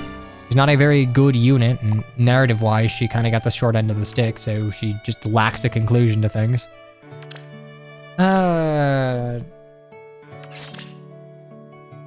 Sure, Swift Sparrow? I don't really... What else would we even use here? Actually, life... You know what? No, you get based off of visible speed, right? Yeah, 20% of unit speed at the start of combat. Ergo, you would want big hurdy numbers, and if you want big hurdy numbers, life and death. There we go.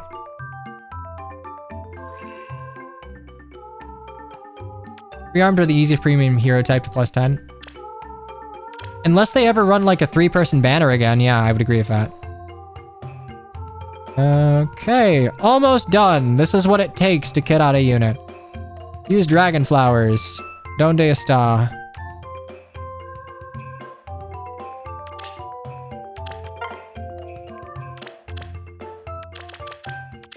Great. Mucho texto. This is not even the half of it. Okay, and then traits equipment. Ascend traits.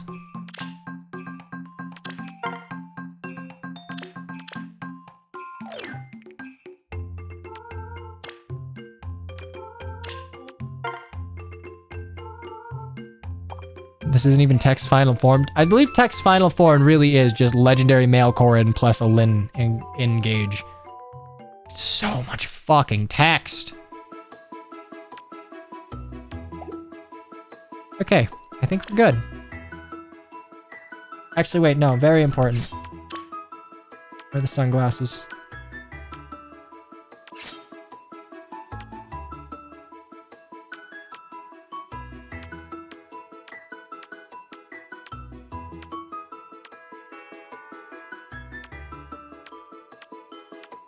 You will be the bearer of the glasses. Actually, wait.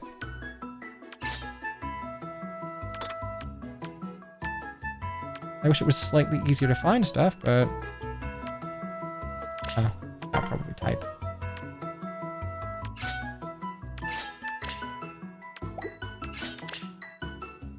You know what? It's your turn now. Big Hat Lin. No, Big Hat Lin. This is Big Hat Lin. We can only have one. Lin is your katana waifu. Well, actually, I'm afraid that she doesn't actually use a katana. The Monikati is not abstracted off of a Japanese katana, but rather a Chinese Miao Dao. You can tell by the straightness of the blade. It is consistently depicted as a straighter curved sword rather than, you know, the katana's more curved single-edged sword. It's consistent given that Sakaeans are based off of like mainland Asia, and, you know, the other Sakaean weapon is a Wo Dao, so Lin's weapon being abstracted from another Chinese weapon would make sense. There he goes. Look, you asked for it. You did. All right, we'll level you up real quick. Level up. Actually, you know what? Ordered a Yappuccino. You went to a hero stream. What is a hero stream if not just like a Yap stream? It's just chatting with Spice.